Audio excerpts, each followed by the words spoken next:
Imagine for a moment the absolute silence that permeates a Necron tomb world. Not the silence of an empty room or a quiet night, but the silence of death itself, stretched across millions of years.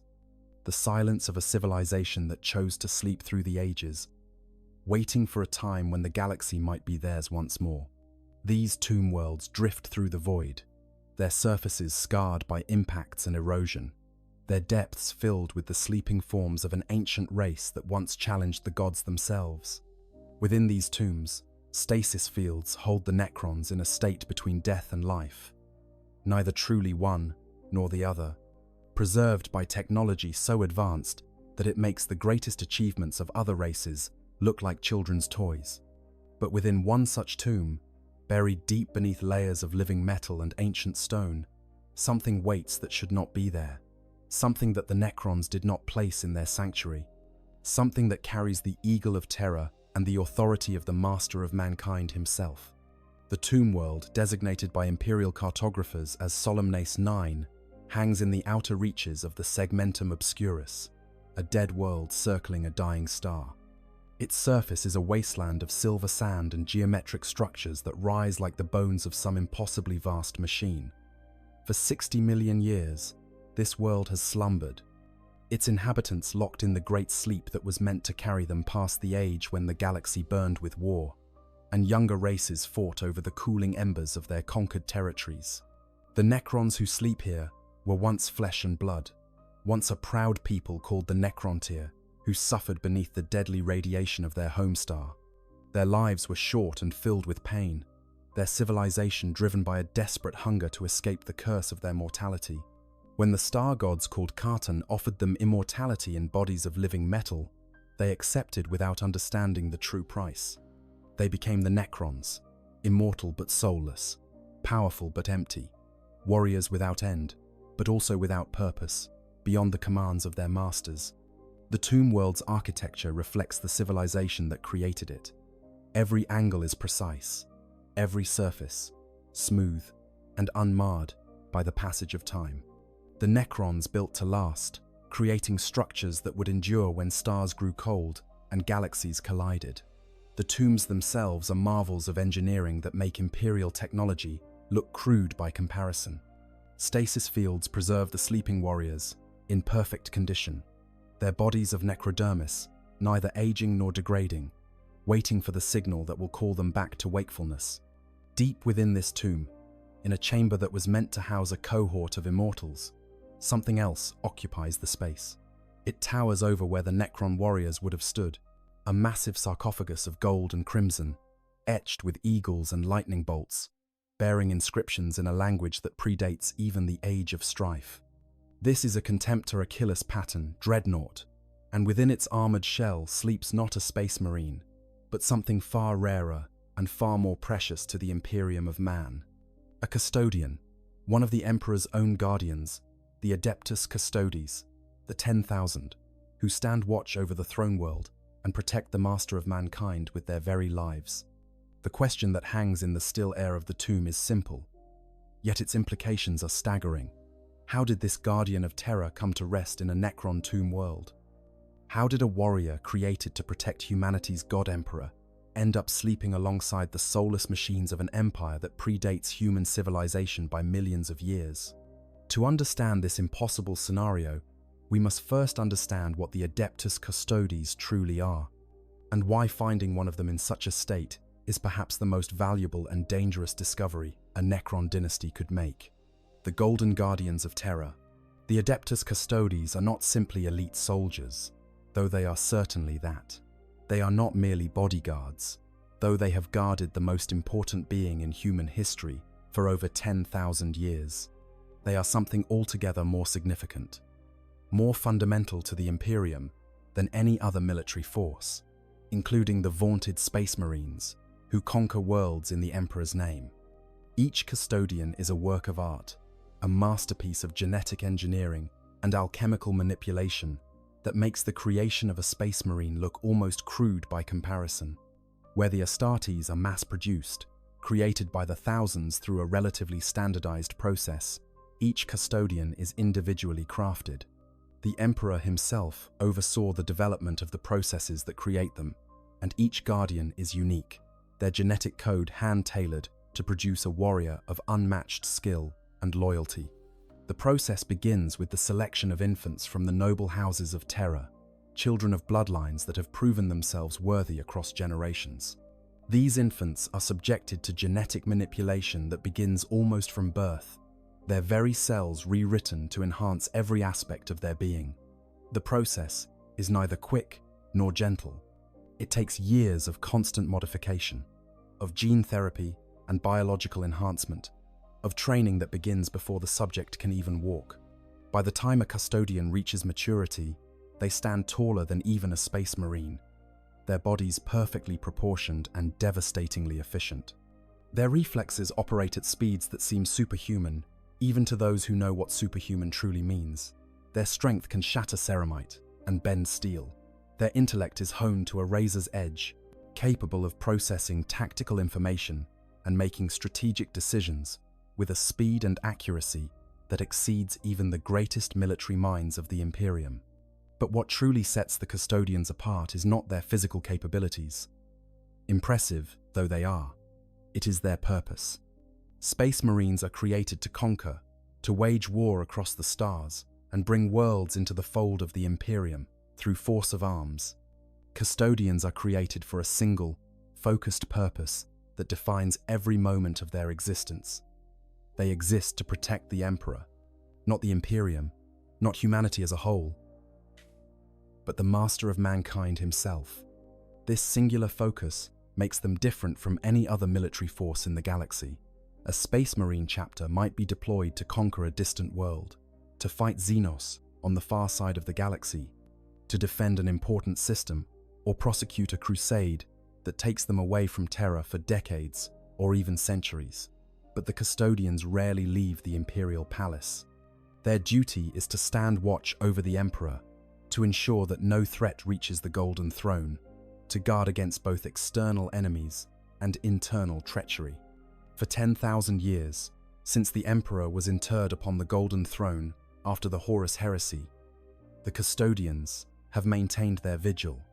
They patrol the palace, they screen every visitor. They watch for threats that might come from anywhere in the galaxy. They are the last line of defense, the ultimate protection against any who would seek to harm the Emperor. This makes the idea of finding a Custodian anywhere other than Terra deeply unusual. During the Great Crusade, yes, the Custodians did venture forth from Terra. They accompanied the Emperor on his campaigns. They fought alongside the Primarchs and their legions. They were present at the greatest battles and most significant moments of that age of conquest and glory. But even then, they were never numerous, never dispersed across the galaxy the way the Space Marines were. A Custodian outside of Terra was a sign that something of supreme importance was happening, that the Emperor himself might be present, or that his direct will was being enacted. After the heresy, after the Emperor was confined to the Golden Throne, the Custodians withdrew almost entirely from the wider Imperium. They sealed themselves within the palace, dedicating themselves entirely to their sacred duty of protection. For 10 millennia, they were barely seen outside the walls of the Imperial Palace, their presence beyond Terra so rare that many in the Imperium believed them to be nothing more than legend. This makes finding one of them, encased in a Dreadnought sarcophagus, buried in a Necron tomb world, a discovery that defies explanation through any conventional understanding of Imperial history or Necron chronology. The very concept of a Custodian Dreadnought is itself an extreme rarity. The Custodians are incredibly resilient, their enhanced bodies capable of surviving wounds that would kill even a Space Marine outright. Their armor, the Auramite power armor crafted specifically for each Guardian, provides protection that rivals anything else in the Imperium. For a Custodian to be wounded so severely that internment in a Dreadnought becomes necessary speaks to a battle of absolutely catastrophic proportions. Unlike Space Marines, who view internment in a Dreadnought as an honor, a way to continue serving the Emperor even after mortal wounds should have ended their service, Custodians see such a fate differently. For them, internment represents a failure, an inability to continue their primary duty of standing watch over the Emperor. A Custodian in a Dreadnought is no longer stationed at the palace gates, no longer walking the halls of the Sanctum Imperialis, no longer able to fulfill the purpose for which they were created. The Dreadnought patterns used by the Custodians reflect their unique nature and purpose. The Contemptor Galatus and Contemptor Achilles patterns are not the same as the Dreadnoughts used by Space Marine chapters. They are faster, more agile, equipped with weapons that reflect the Custodians' traditional arms. A Contemptor Achilles carries a massive spear and storm shield, weapons that allow it to fight in the elegant, deadly style that characterizes Custodian combat doctrine. The Contemptor Galatus wields the famed Galatus Warblade, a weapon of such craftsmanship that it could cut through the armor of any enemy. These dreadnoughts are not simply life support systems attached to weapon platforms. They are masterworks of Imperial technology, incorporating systems and materials that are beyond the capability of most Forge worlds to create. The sarcophagus that houses the fallen Custodian is a work of art in its own right, adorned with gold and precious materials, inscribed with oaths and prayers that speak to the sacred nature of the warrior within. For such a machine to end up on a Necron tomb world requires a chain of events so unlikely, so specific, that it seems almost impossible. And yet, in the vast span of time that is Warhammer 40,000, in a galaxy where battles rage across millions of worlds and the history of conflict stretches back beyond human memory, the impossible becomes merely improbable, and the improbable, given enough time, becomes inevitable. The Great Sleep and the Tomb Worlds. To understand how this impossible meeting could occur, we must understand the nature of the Necron Tomb Worlds and the Great Sleep that has preserved their civilization across epochs that dwarf human history. 60 million years ago, the Necrontyr made their fateful choice. Deceived by the Carton, manipulated by beings of such power, and alien thought that they might as well have been gods, the entire Necrontyr race agreed to biotransference.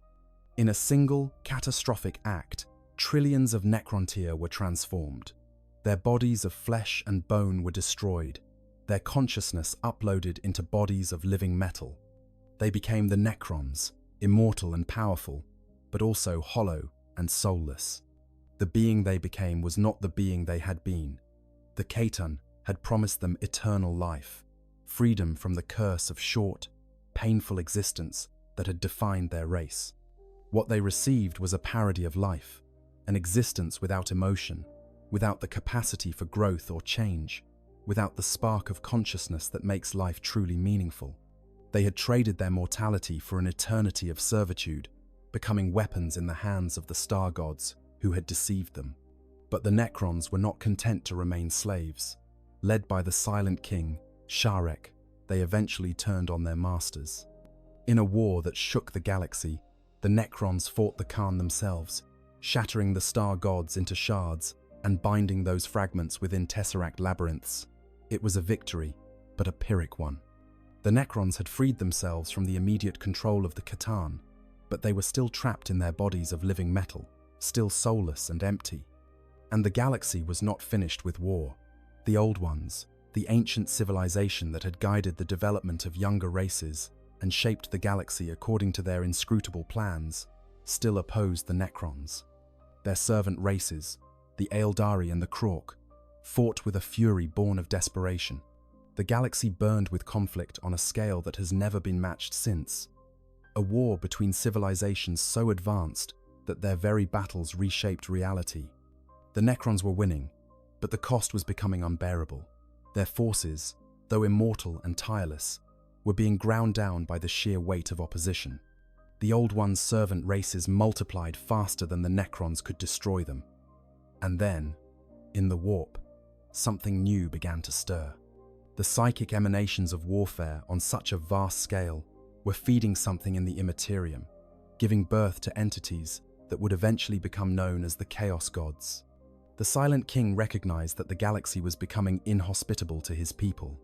The warp was becoming too dangerous, the servant races of the Old Ones too numerous. And the Necrons themselves were exhausted, their numbers depleted by millions of years of constant warfare.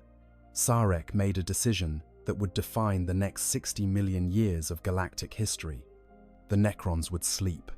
Across the galaxy, the Necron dynasties began the process of creating tomb worlds. They chose planets in remote regions, places that could be fortified and concealed. They built vast underground complexes, chambers that could house millions of sleeping warriors. They created canoptek constructs, mechanical servants that would maintain the tombs during the Great Sleep, ensuring that the stasis fields remained active and that the sleeping Necrons would awaken when the time was right. The technology involved in this undertaking was staggering.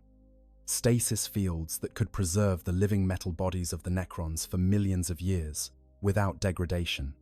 Tomb complexes that could withstand the passage of geological ages, surviving tectonic shifts and asteroid impacts. Automated systems that could monitor the galaxy and determine when conditions were right for awakening.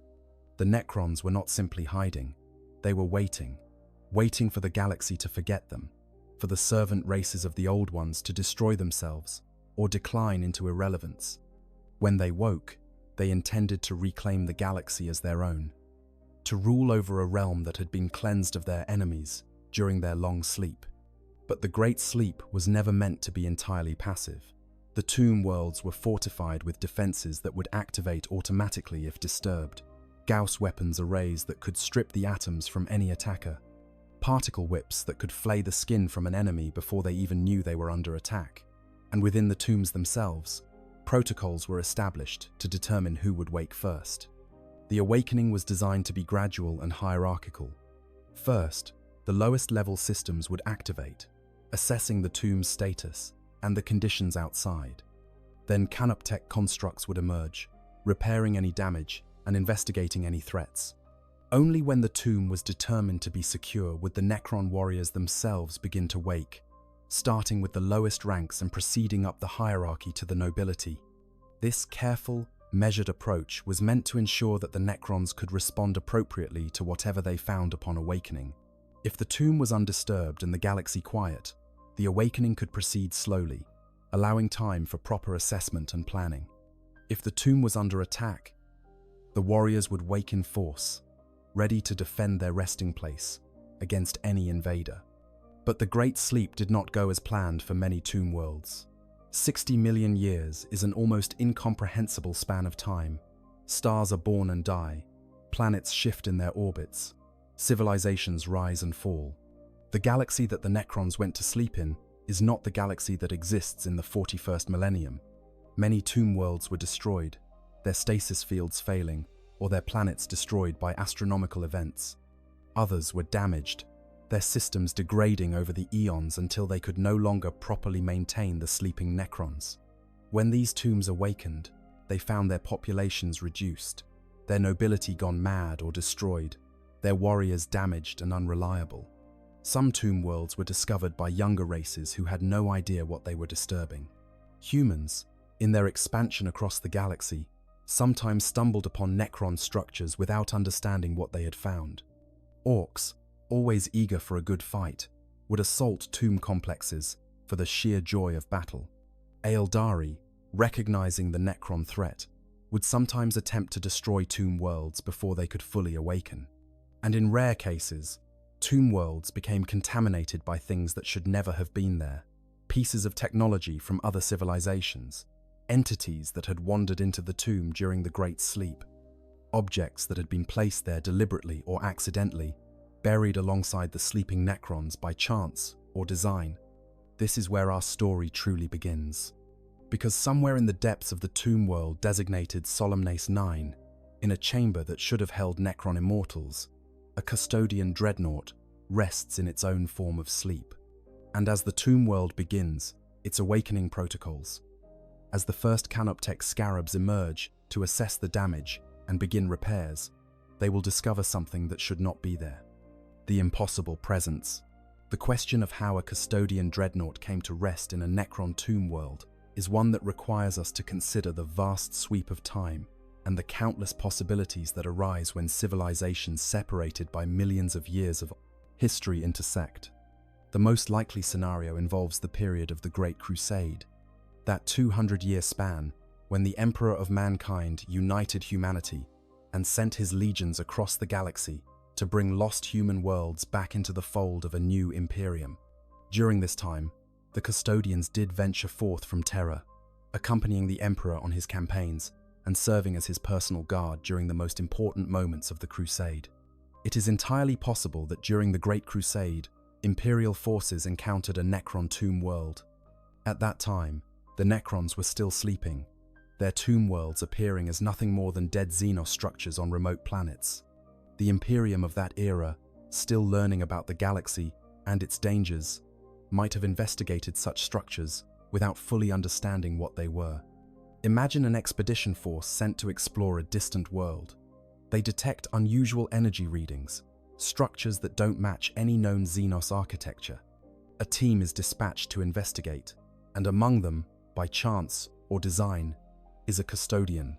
Perhaps the Emperor himself had ordered this world investigated. Perhaps the Custodian was attached to a Primarch's fleet and volunteered for the mission. The specifics matter less than the outcome. The expedition enters the tomb complex. They descend through corridors of living metal, past chambers filled with sleeping warriors they don't recognize. The Necrons are still deep in their slumber, their awakening protocols not yet triggered. But the tomb's defenses are another matter. Automated systems, designed to protect the sleeping Necrons from any threat, begin to activate. The battle would have been fierce. Even dormant, a Necron tomb world is defended by some of the most advanced technology in the galaxy. Gauss weapons that can strip an armored warrior to atoms in seconds. Particle beams that can cut through ceramite like paper.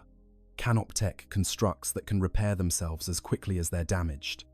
The Imperial force fights its way deeper into the tomb, suffering casualties with each step. The Custodian, even one, would be a devastating force on such a battlefield. Imagine the scene. Warriors in golden armor moving through corridors of alien metal, their guardian spears cutting down Canoptech wraiths, their Castellan axes cleaving through scarabs that swarm like locusts. But even a Custodian has limits, and the tomb's defenses are vast. At some point, the Custodian falls. Perhaps they were overwhelmed by sheer numbers. Perhaps a lucky shot from a tomb's automated defense found a weak point in their armor. Perhaps they stayed behind to allow their comrades to escape, fighting a rearguard action that saved Imperial lives at the cost of their own. Mortally wounded, the Custodian is carried deeper into the tomb by the retreating Imperial forces. They find a chamber, a place where they might make a stand or establish a temporary base. The Custodian's injuries are catastrophic, beyond the ability of even the most skilled Medicae to heal. The only option is internment in a Dreadnought, and by fortune or foresight, the expedition has the necessary equipment. The process of internment is rushed, performed under combat conditions, with enemies pressing in from all sides. The Custodian is sealed within the Dreadnought sarcophagus, their consciousness transferred to the machine's systems. But before the process can be completed, before the Dreadnought can be activated and brought into the fight, something goes wrong. Perhaps the tomb's defenses finally overwhelm the Imperial position. Perhaps a stasis field, activated by some automated protocol, engulfs the chamber. Perhaps the Custodian's battle brothers are forced to retreat, unable to recover the Dreadnought in the chaos of withdrawal. Whatever the cause, the result is the same. The Custodian is left behind. The Imperial force escapes the tomb world, their mission incomplete, their losses heavy. They carry with them reports of a strange Xenos structure, defended by technologies unlike anything they've encountered before. These reports make their way up the chain of command, eventually reaching someone who recognizes the descriptions for what they are: a Necron tomb world. But by then, it's too late to mount a rescue mission. The Crusade is moving forward, new worlds demanding attention, new threats emerging. The loss of a single Custodian, tragic though it is, cannot justify diverting the resources needed to return to that distant tomb world. The location is marked in Imperial records, a note made that a fallen guardian rests there, and the Crusade moves on. Decades pass, centuries. The Horus heresy tears the Imperium apart, and the Great Crusade ends in blood and betrayal. The Emperor is interred upon the Golden Throne, and the Custodians withdraw to Terra. 10,000 years go by, and the galaxy changes beyond recognition. Wars rage across countless worlds. Civilizations rise and fall. The Imperium becomes a shadow of what it was during the Crusade, a decaying empire held together by faith and brutality. And on that distant tomb world, in a chamber deep beneath the surface, a Custodian Dreadnought sleeps. Whatever stasis field or automated system trapped them there continues to function, preserving the Dreadnought just as the tomb's stasis fields preserve the sleeping Necrons. The machine dreams, if such things can dream, of duty unfulfilled and a vigil abandoned. Until, after millions of years of sleep, the tomb world begins to wake. There are other possible explanations for how the Custodian came to be there, of course. Perhaps they arrived during the war in the Webway, that catastrophic conflict that raged through the Aeldari's network of interdimensional tunnels. The Webway connects to countless locations across the galaxy, and it's possible that a Custodian, fighting to hold back the demonic incursion, was pulled through a Webway gate and emerged on a Necron tomb world. Or perhaps the Custodian's presence predates even the Great Crusade. The Emperor's origins are shrouded in mystery, and it's suggested that he has walked the Earth for tens of thousands of years. What if he had encountered the Necrons before, in the Dark Ages before recorded human history? What if he had sent one of his earliest Custodians, warriors created in the ages before the Imperium, to investigate a tomb world? Such a guardian, lost in the depths of prehistory, might have remained there undiscovered for eons. The specific chain of events that led to this moment matters less than the moment itself, because now, as the tomb world stirs from its 60 million year sleep, as Canoptech constructs begin to emerge and assess the state of their charges, they will discover something that their protocols never anticipated, something that will require decisions to be made and questions to be answered by minds that have not thought in millions of years. The first stirrings of awakening. The awakening of a Necron tomb world is a gradual process, designed to unfold over years or even decades to ensure that all systems are functioning properly before the sleeping nobility and warriors are revived. It begins with the most basic automated systems, protocols so fundamental that they operate almost independently of any conscious oversight. On Solemnace 9, the first stirring comes as a shift in energy levels deep within the planet's core.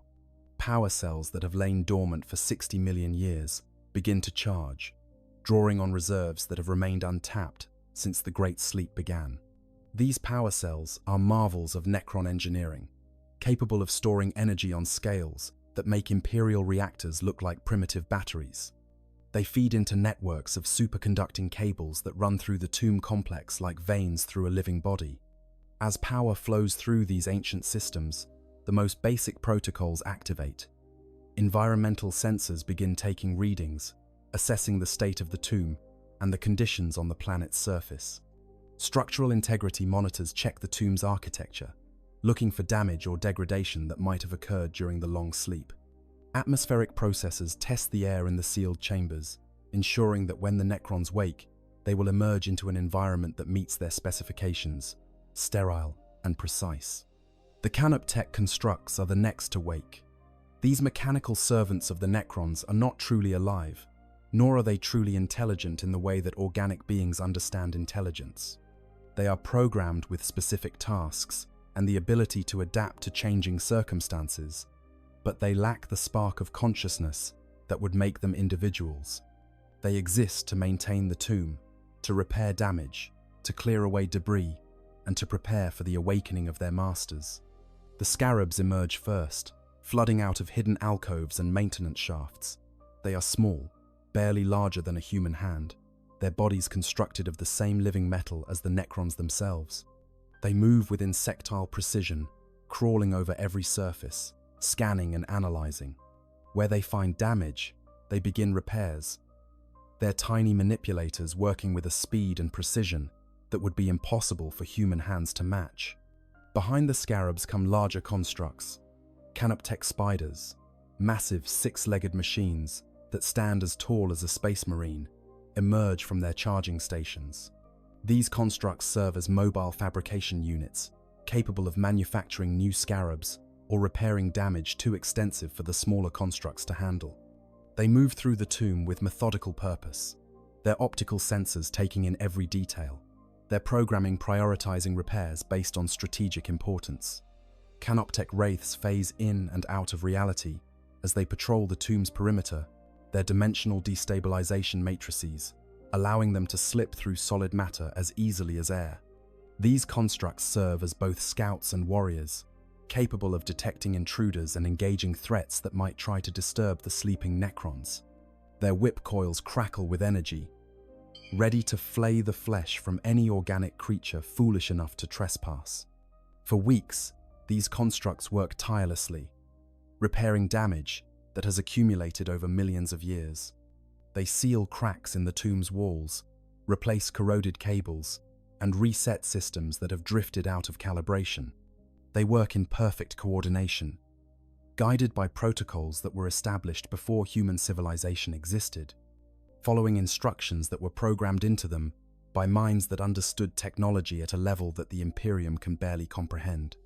It is during this phase, as Canoptek spiders move through the deeper chambers of the tomb, that the anomaly is detected. The spider enters the chamber that should contain a cohort of immortals, those elite Necron warriors who serve as the backbone of any dynasty's military force. Its sensors immediately register something wrong.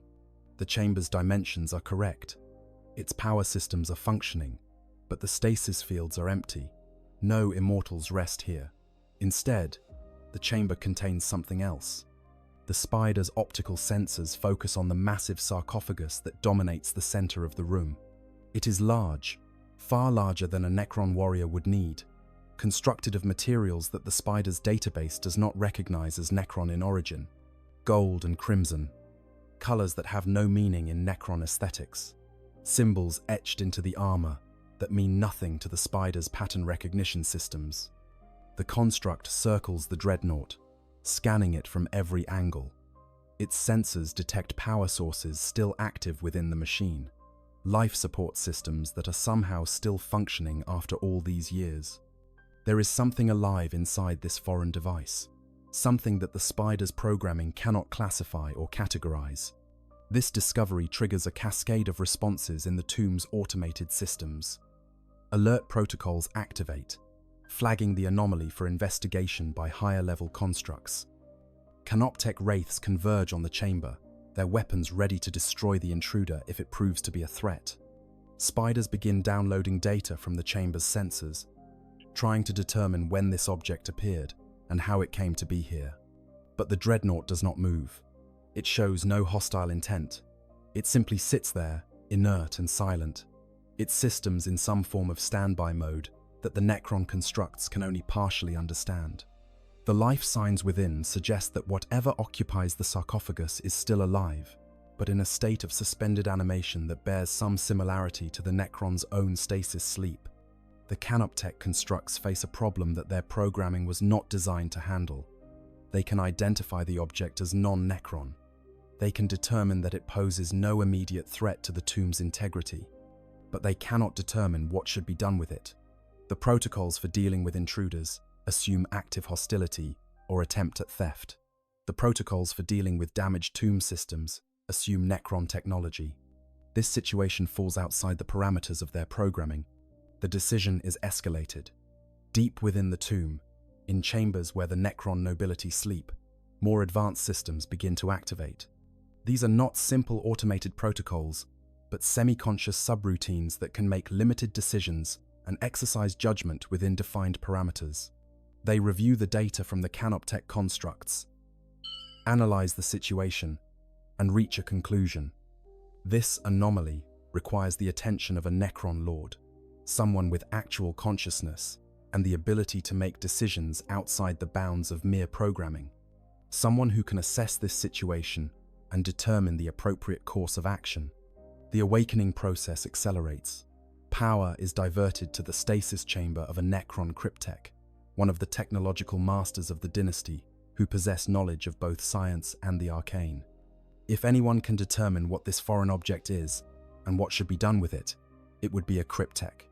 The stasis field surrounding the cryptek's tomb begins to fade. For the first time in 60 million years, a Necron mind begins to stir from the great sleep. Consciousness returns slowly, like ice melting under a dim sun. Memories surface, ancient and vast, of a time before the sleep, of wars fought and won, of technologies mastered and sciences perfected. The cryptech's optical sensors flicker to life. For a moment, they struggle to focus. Systems that have been inactive for so long, requiring time to fully initialize. Then awareness floods through the ancient Necron's consciousness, and they begin to take in their surroundings. The Canoptech constructs withdraw respectfully as the cryptech rises from their tomb. The ancient Necron stands silent for a moment, processing the data that flows into their consciousness from the tomb's systems. 60 million years. They have slept for 60 million years, and the galaxy that awaits them outside this tomb will be nothing like the one they remember. But that is a concern for later. For now, the cryptech's attention is focused on the anomaly that has triggered this early awakening. They access the data collected by the Canoptech constructs, reviewing the scans and analyses with a mind that can process information at speeds that would shame the fastest Imperial cogitator. A foreign object, technology that is clearly not Necron in origin. Power systems that function on principles that are familiar, yet different. And within the object, a life sign. Something organic, or at least partially organic, maintained in stasis by systems that bear a crude resemblance to Necron technology. The cryptech approaches the chamber where the Dreadnought rests. They move with the fluid grace that characterizes all Necrons, their body of living metal responding to thought with perfect precision. The wraiths and spiders part before them, acknowledging the authority of one who stands far above them in the hierarchy.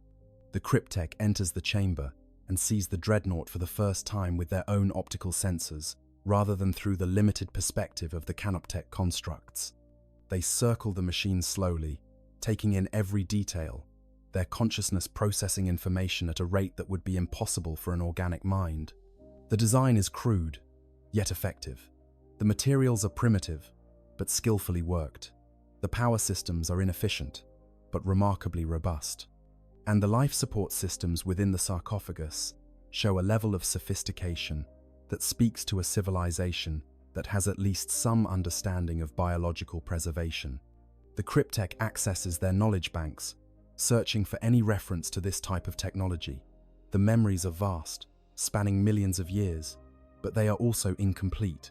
Much was lost during the biotransference, and more was degraded during the long sleep. Still, something about this design triggers recognition. This is not Aeldari technology.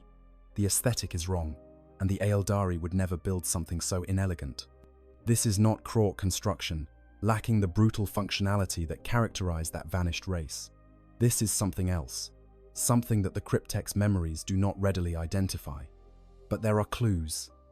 The symbols etched into the armor, the eagle, a creature from Terra, the birthworld of humanity. The lightning bolts, stylized in a way that suggests connection to symbols of power and authority. The gold, a metal prized by humans for its beauty and its resistance to corrosion. This is human technology, but not the crude, desperate technology of the humans that the Necrons have encountered since their awakening began. This is something older, something that speaks to a level of sophistication that the current human Imperium barely approaches. This is technology from a time when humans were more than they are now. When their civilization reached heights it has since declined from. The cryptech's optical sensors focus on the life support readouts. Whatever is inside this sarcophagus is still alive, maintained in perfect stasis by systems that have somehow continued to function through millions of years. The odds against such perfect preservation are astronomical, suggesting either remarkable luck or intervention by forces the cryptech does not yet understand. A decision must be made. The cryptech can destroy this object, eliminating it as a potential threat to the tomb. They can leave it in place, sealed and dormant, to be dealt with later when more of the dynasty has awakened. Or they can attempt to interface with its systems, to learn what secrets it might hold and what value it might have. The cryptech's consciousness flickers with something that might be called curiosity if such an emotion could exist in a being without a soul. What manner of human could be important enough to preserve in this way? What knowledge might they possess? What insights into the younger races might be gained from studying this artifact? The cryptech reaches out, their mechanical fingers extending towards the Dreadnought's control systems. But before they can make contact, another presence makes itself known. Through the tomb's communication networks, a signal arrives from deeper within the complex. A Necron lord has awakened. Not just any lord, but one of the dynasty's overlords, a being of significant power and authority. They have been monitoring the situation through the tomb's systems, and they have their own opinions about how this anomaly should be handled. The cryptech withdraws their hand and turns to face the direction from which the signal came. Whatever happens next will not be their decision alone. The hierarchy of the dynasty is beginning to reassert itself, and with it comes the complex politics and competing interests that have always characterized Necron society. The meeting of ancients is about to begin, and the fate of the sleeping Custodian hangs in the balance. The convocation of lords, the chamber where the Necron nobility gather, is a testament to the glory that was once the Necron-tier civilization. The walls are inlaid with scenes of ancient battles and great achievements, rendered in metals that shimmer with an inner light. The ceiling rises high above, supported by columns that bear no structural purpose, but exist purely as expressions of aesthetic perfection. At the center of the chamber stands a table, or what serves as a table for beings who no longer eat or drink, a flat surface of polished metal where hololithic displays can be projected. 3 Necron lords have awakened in response to the anomaly. Their stasis fields have been powered down in sequence, allowing each to undergo the transition from sleep to consciousness without overwhelming the tomb's power systems. Each lord represents a different faction within the dynasty, a different perspective on how the Necrons should approach their awakening and their reclamation of the galaxy. The first to arrive is Overlord Zandrek, though this is not the famous lord of Gidrim dynasty, but a lesser noble who shares the name and some of the peculiarities of that more well-known figure. This Zandrek still believes, at some level, that the biotransference never happened, that he and his fellow Necrons are still the flesh and blood Necron-tier who went to sleep so long ago. It is a delusion born of damage during the Great Sleep, a corruption in his engrams that no amount of repair can fully correct. But it is a delusion that makes him, paradoxically, more rational than many of his fellows. He sees the other races not as insects to be exterminated, but as potential allies or enemies to be negotiated with, according to the ancient codes of honor that governed warfare among the Necron-tier. The second is Cryptech Vexata, the same being who first examined the Dreadnought when the Canoptech constructs reported its presence. Vexata represents the scientific faction within the dynasty, those who see the awakening as an opportunity to reclaim and advance the technological superiority that once made the Necrons the galaxy's most powerful civilization. To Vexata, knowledge is the ultimate goal, and any source of knowledge, even a primitive human artifact, deserves investigation before destruction. The third is Royal Warden Koteth, a military commander who believes in absolute pragmatism. Koteth has no delusions about what the Necrons are or what they must do to reclaim the galaxy. Every decision should be evaluated on the basis of whether it advances or hinders the dynasty's strategic position. Sentiment, curiosity, and honor are luxuries that a species struggling to rebuild after 60 million years of sleep cannot afford. The 3 lords regard each other with the complex mixture of respect and rivalry that characterizes all Necron nobility. They are allies bound by their shared dynasty, but they are also competitors for influence and authority.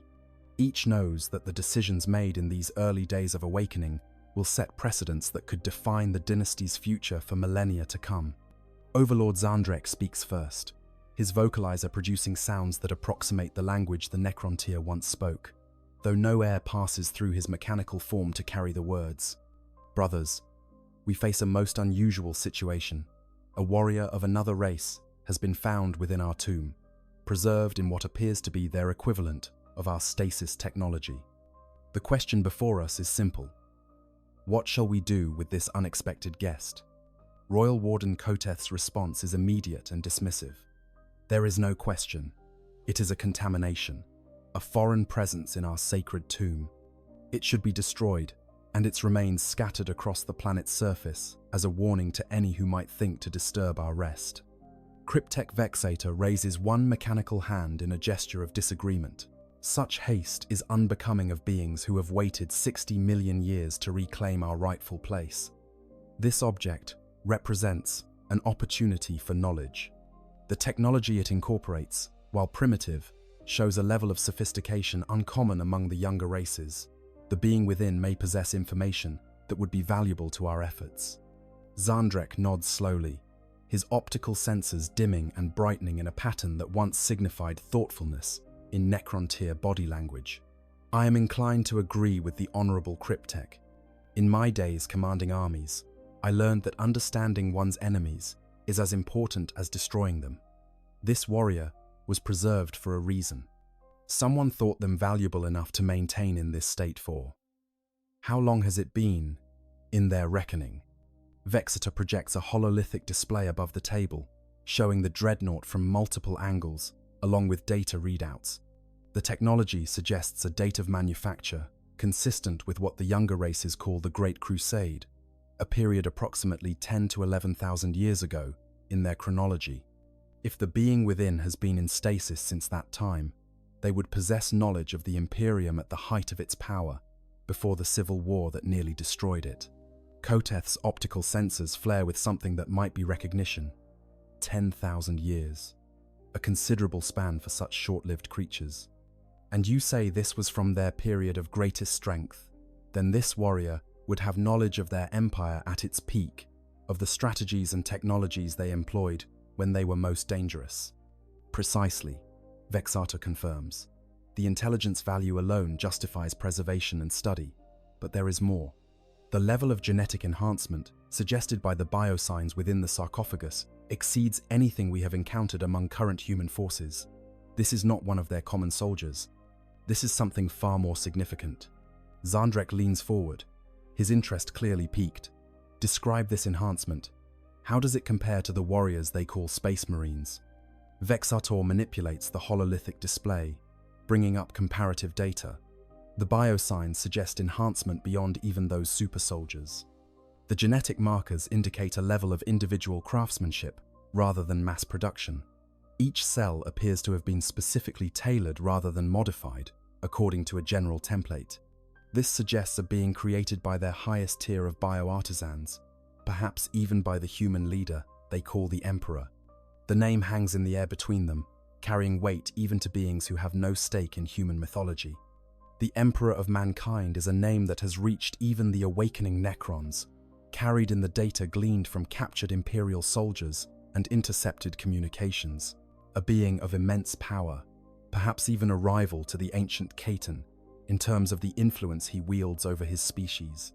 Koteth's stance shifts, a subtle change in posture that indicates reconsideration. If this warrior was created by their leader personally, then they may indeed hold value. Not just for intelligence, but as a bargaining piece. The humans place great emphasis on recovering their fallen heroes. This one might be worth an entire world to them. Or, Zandrek adds softly, this one might be willing to share knowledge freely if approached with the proper respect.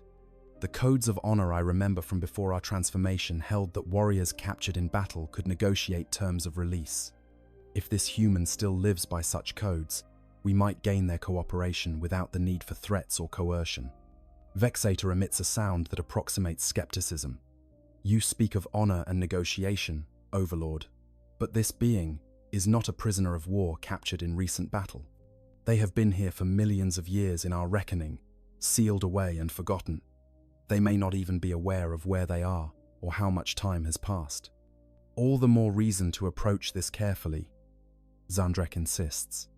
Imagine awakening to find yourself in the hands of an enemy, in a galaxy you no longer recognize, with no knowledge of how you came to be there. Such a being would be desperate and dangerous. But if we approach them as equals, as warriors who understand the burden of duty and the weight of service, we might gain an ally rather than an enemy. Koteth makes a dismissive gesture. Ally, you speak madness, Overlord. We are Necrons, the rightful rulers of this galaxy. We do not need allies among the younger races, and we certainly do not need to treat them as equals. Do we not? Zandrek counters.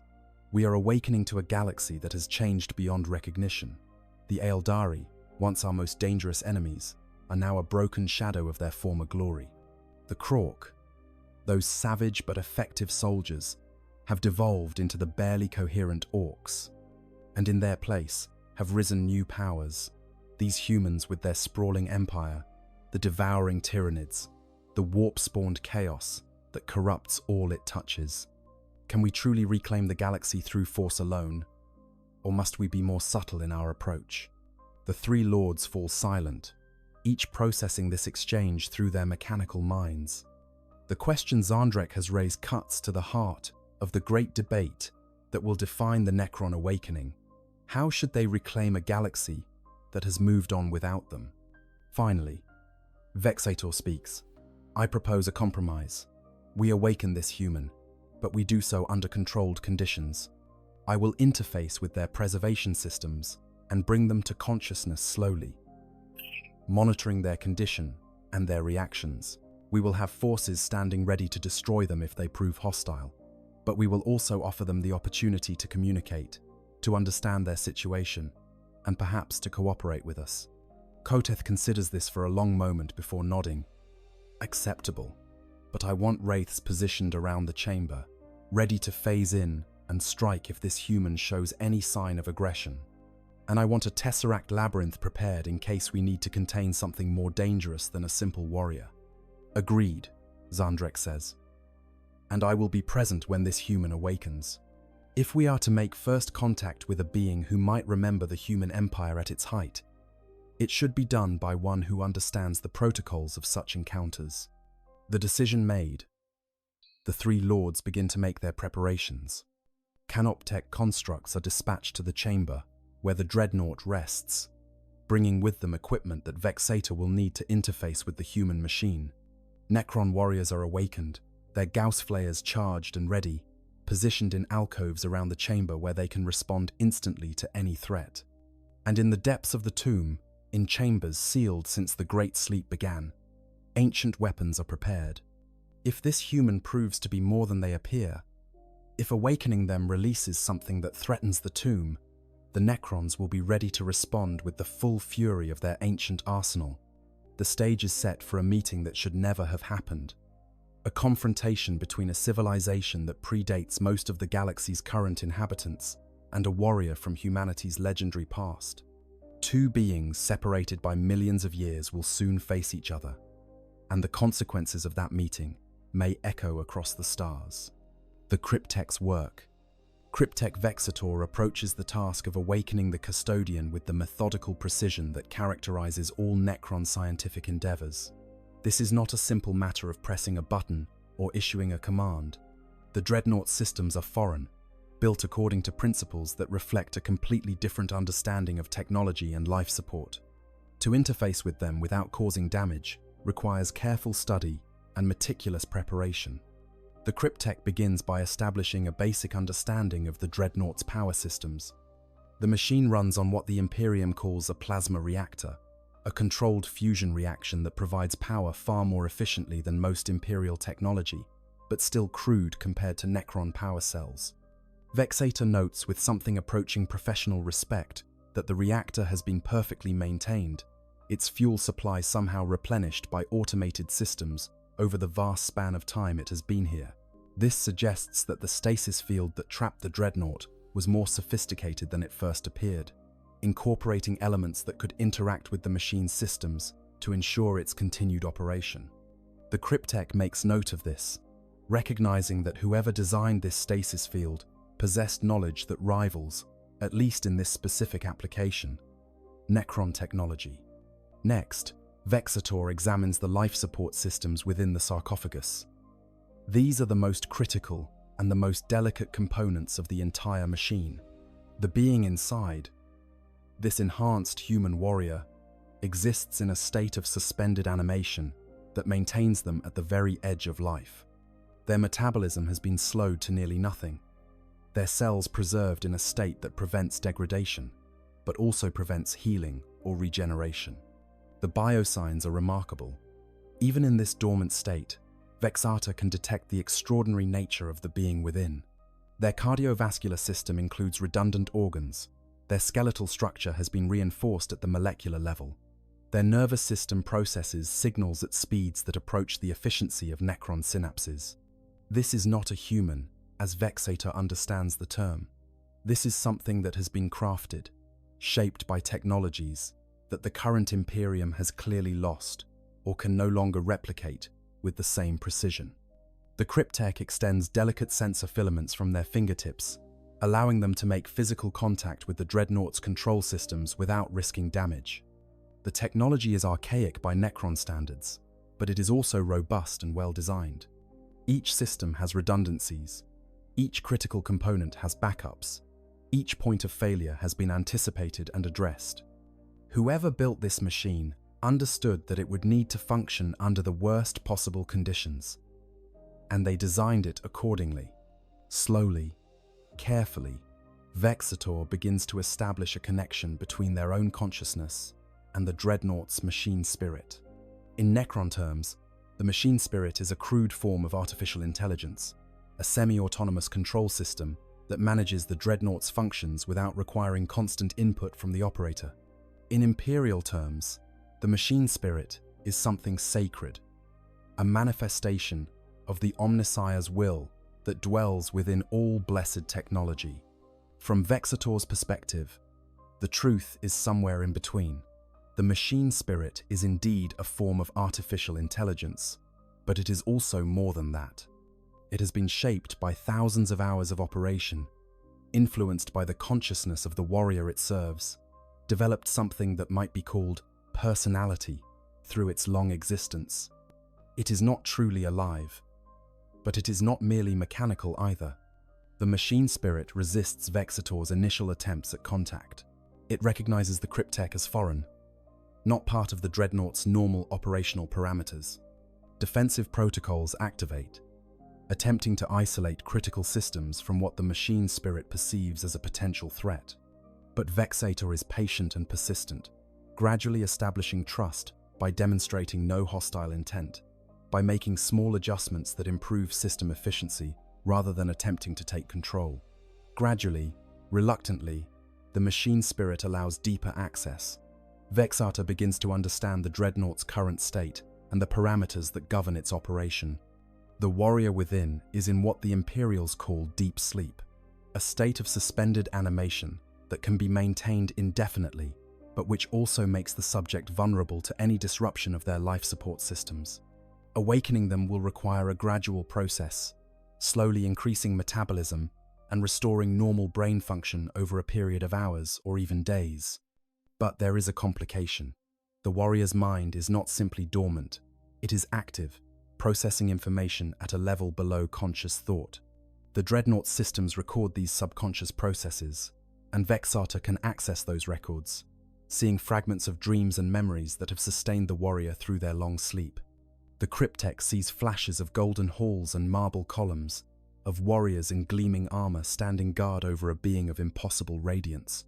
They see battlefields where genetically enhanced super soldiers wage war against enemies beyond counting. They see a palace the size of a continent, a fortress that serves as the heart of a galaxy-spanning empire. And through it all, they see a sense of duty so absolute, so all-encompassing, that it defines every aspect of the warrior's existence. This being does not fight for glory or conquest. They do not seek power or wealth. They exist for a single purpose: to protect the Emperor of mankind. Everything else is secondary to that mission, that sacred duty that was burned into their very genetic code at the moment of their creation. Vexator understands duty.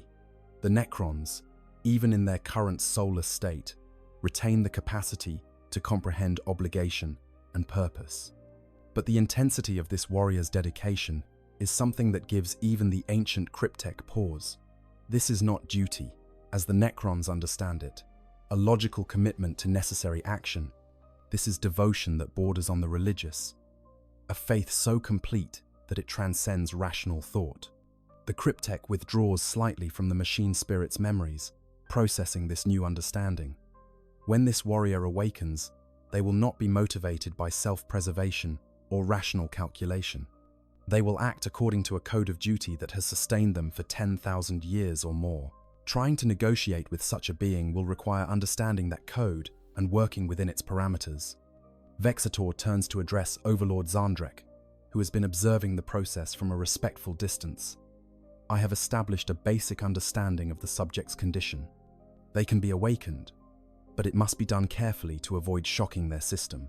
More importantly, I have gained some insight into their psychological state. This warrior's sense of duty exceeds anything I have encountered in other humans. They will prioritize their mission above all else, including their own survival. Zandrek's optical sensors brighten with what might be interest. Their mission, and what might that be? Protection of their leader, the human emperor. Every other consideration is subordinate to that goal. If we wish to gain their cooperation, we must convince them that such cooperation serves their mission, or at least does not compromise it. Interesting, the Overlord muses. And what of their current state of knowledge? What do they remember of how they came to be here? Vexator accesses the machine spirit's memory again, searching for recent events in the warrior's timeline. The last clear memories before entering stasis involve combat with automated defenses. They were part of an expedition that encountered this tomb during what they term the Great Crusade. They were wounded, critically, and their companions initiated the process of internment in this machine. But the process was interrupted, and their memories become fragmented after that point. They do not know what happened to their fellow humans, or how long they have been here.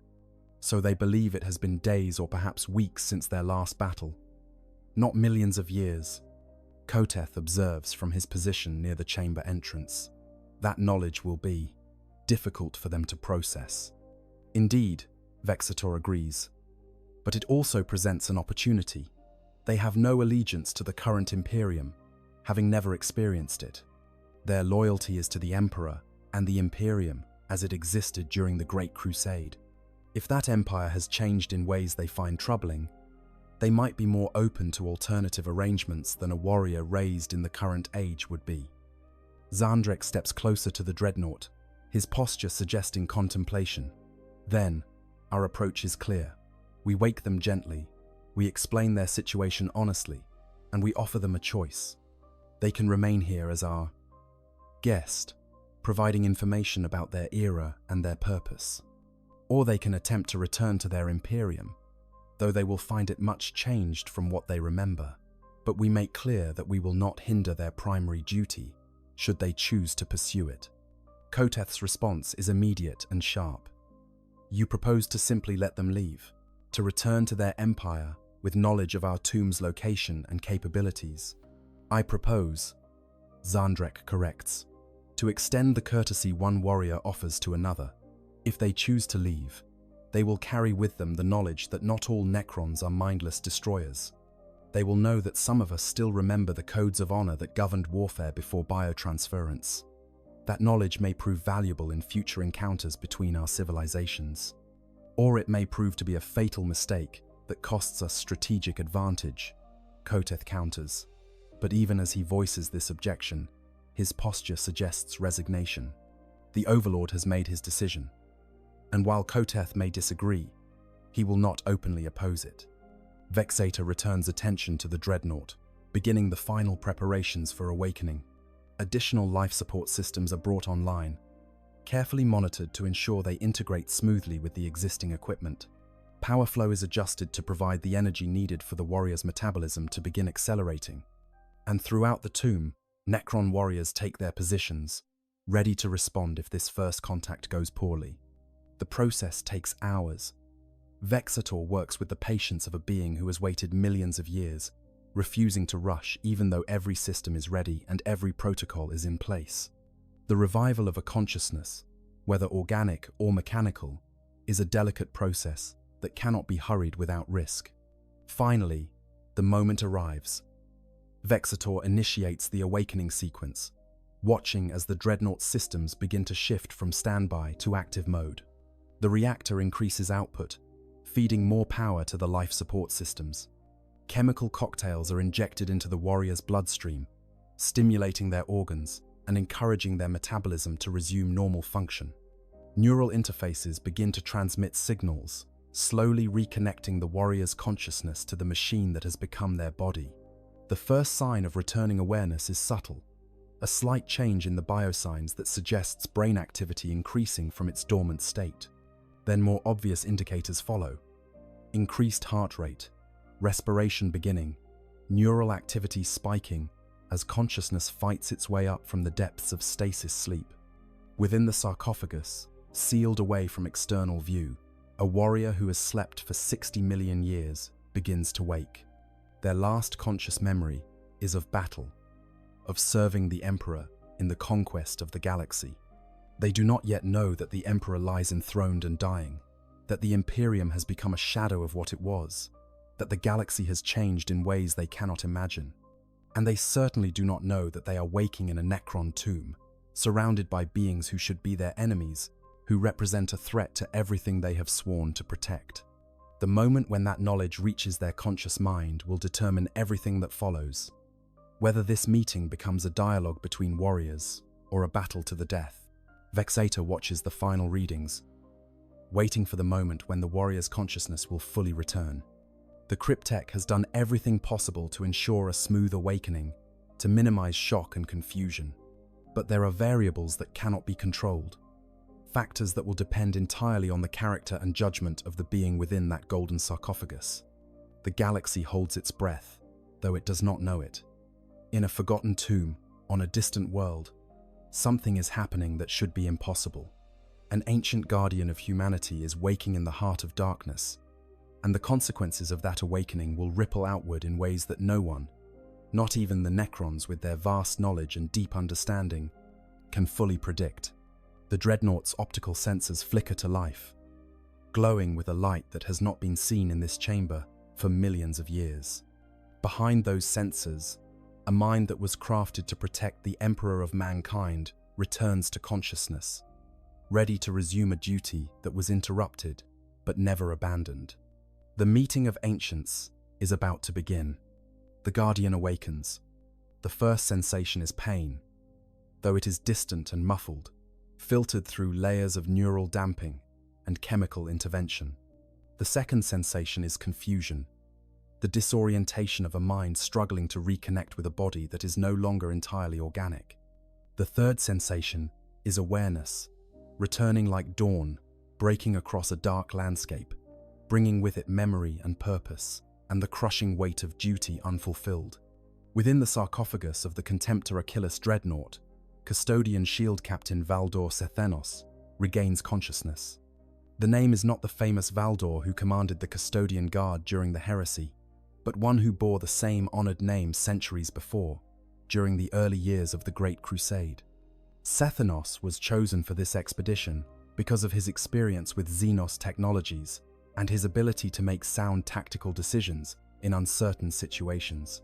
The last thing Sethenos remembers clearly is the assault on the alien structure, the fierce battle against automated defenses that seemed to anticipate every tactic his force employed. He remembers the moment when a particle beam found the weak point in his auramite armor, the sensation of his body being torn apart at the molecular level. He remembers his battle brothers carrying him deeper into the structure, searching for a place where they could perform the emergency internment that might save his life, if not his ability to continue serving as he had before.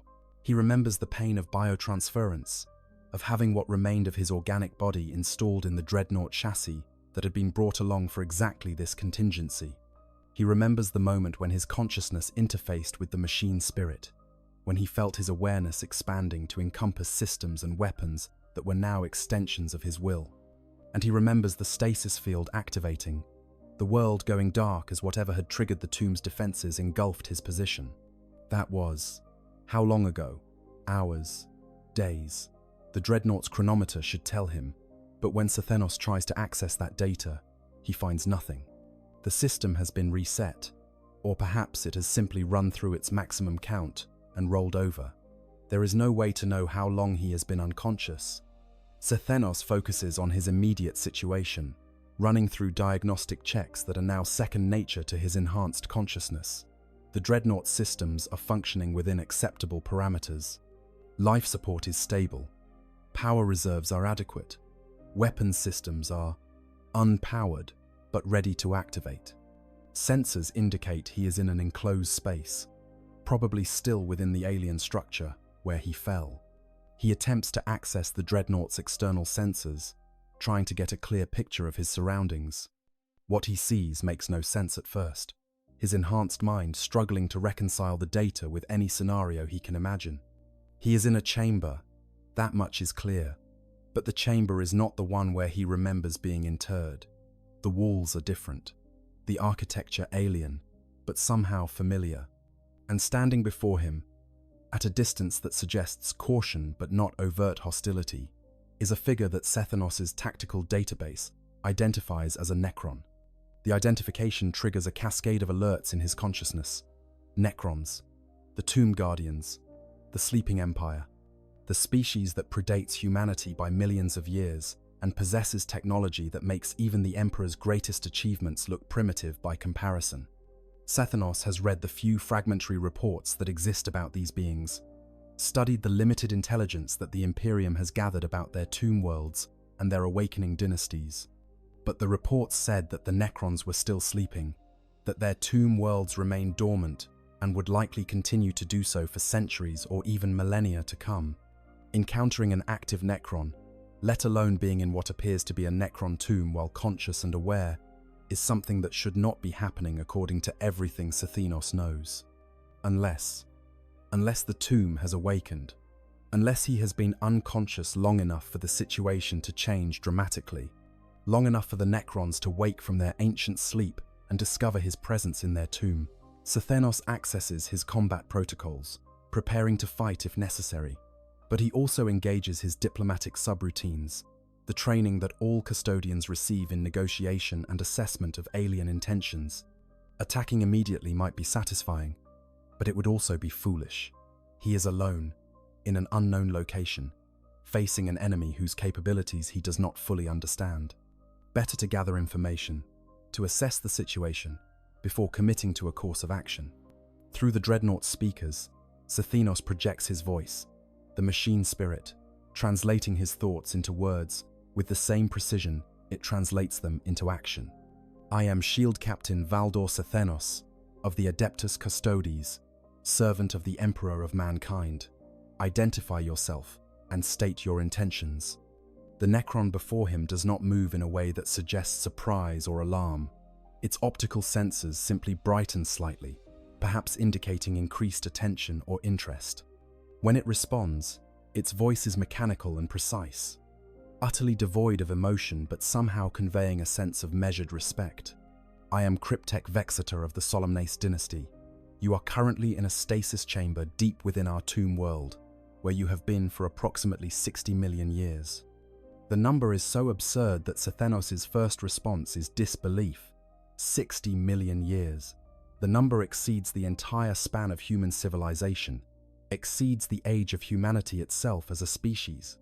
It is impossible. It must be a translation error, or a deliberate lie meant to disorient him. But even as Sethanos begins to formulate a response, his enhanced consciousness is processing the data his senses are gathering. The architecture around him is ancient beyond measure, showing signs of age that even the Dreadnought's analysis systems struggle to quantify. The Necron before him stands with the confidence of a being on its own territory, secure in its superiority. And there is something in the quality of the air, in the feel of the space around him, that suggests a depth of time that Sethanos cannot quite articulate, but which his instincts recognize. That is not possible, Sethanos says, but his voice carries less certainty than he intends. The Great Crusade was barely 200 years old when I fell in battle. If what you say is true, then the galaxy you knew is gone, another voice interrupts. This one different from the Cryptek's. Sethanos' sensors track the source to a second Necron, this one, more ornately decorated, carrying itself with the bearing of a commander or noble. The Imperium you served has changed beyond recognition. The Emperor you swore to protect lies imprisoned on a throne of gold, kept alive by technologies that consume thousands of human lives each day, and the galaxy itself is embroiled in conflicts that make the wars of your era look like minor skirmishes. The words strike Sethenos with almost physical force. The Emperor imprisoned, thousands dying to keep him alive. Every part of his consciousness rebels against these statements, rejecting them as lies or propaganda meant to undermine his loyalty. But there is something in the way the Necron speaks, a matter-of-fact delivery that suggests it is simply stating known facts rather than attempting deception. "I do not believe you," Sethenos says, though doubt is beginning to creep into his thoughts. The Emperor is immortal, the master of mankind. He cannot be imprisoned or harmed by any force in this galaxy. The second Necron, who has not yet identified himself, makes a gesture that might indicate sympathy or regret. "I am Overlord Zandrek of the Solemnace dynasty. I do not expect you to simply accept my words, Guardian. You have slept through the rise and fall of civilizations, through wars that reshaped the galaxy. When we detected your presence in our tomb, we faced a choice: destroy you as a potential threat, or awaken you and attempt to understand how one of humanity's greatest warriors came to rest in our sanctuary. We chose the latter," Cryptek Vexator adds, "not out of kindness, though we do recognize you as a being of significant capability and therefore worthy of some consideration, but because knowledge is valuable and you represent a unique source of information about an era that even we, with our vast memories, know little about." Sethenos' consciousness races, processing these revelations and trying to determine the truth behind them. The Necrons have awakened him rather than destroying him, which suggests they see some value in his existence beyond simply eliminating a threat. They claim to want information, which makes sense if they have truly been asleep for as long as they say, and their manner, while certainly not friendly, is not overtly hostile either. But Sethenos is a custodian, created to be skeptical of all claims that cannot be verified, trained to see deception in every interaction with potential enemies. These Necrons could be lying about everything, attempting to manipulate him for their own purposes. The only way to know the truth is to gather more information, to test their claims against observable reality. "If what you say is true," Sethenos says carefully, "then I have been separated from my duty for an unacceptable length of time. I must return to Terra, to the Imperial Palace, to resume my service to the Emperor." Zandrek nods, the gesture surprisingly human despite his mechanical form. "That is understandable. Your dedication to duty is evident in every aspect of your consciousness. We have been monitoring your biosigns and neural activity during the awakening process. The single-minded focus on your mission is impressive, if also somewhat limiting in its perspective. However," Vexator interjects, "you should understand that returning to Terra will not be a simple matter. You are currently on a tomb world in the Segmentum Obscurus, far from the heart of the Imperium. Even if we were to simply allow you to leave, which has not yet been decided, you would face a journey of months or years to reach Terra. And when you arrive, you will find that the Imperium you remember no longer exists in the form you knew." Sethenos absorbs this information, his tactical mind already beginning to plan. Months or years of travel.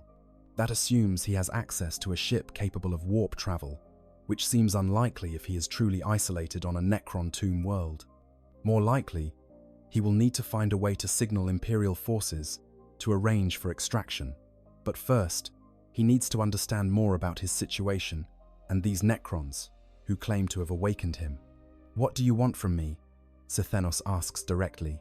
"You have awakened me rather than destroying me. You claim to want information, but you have not stated your terms or your demands.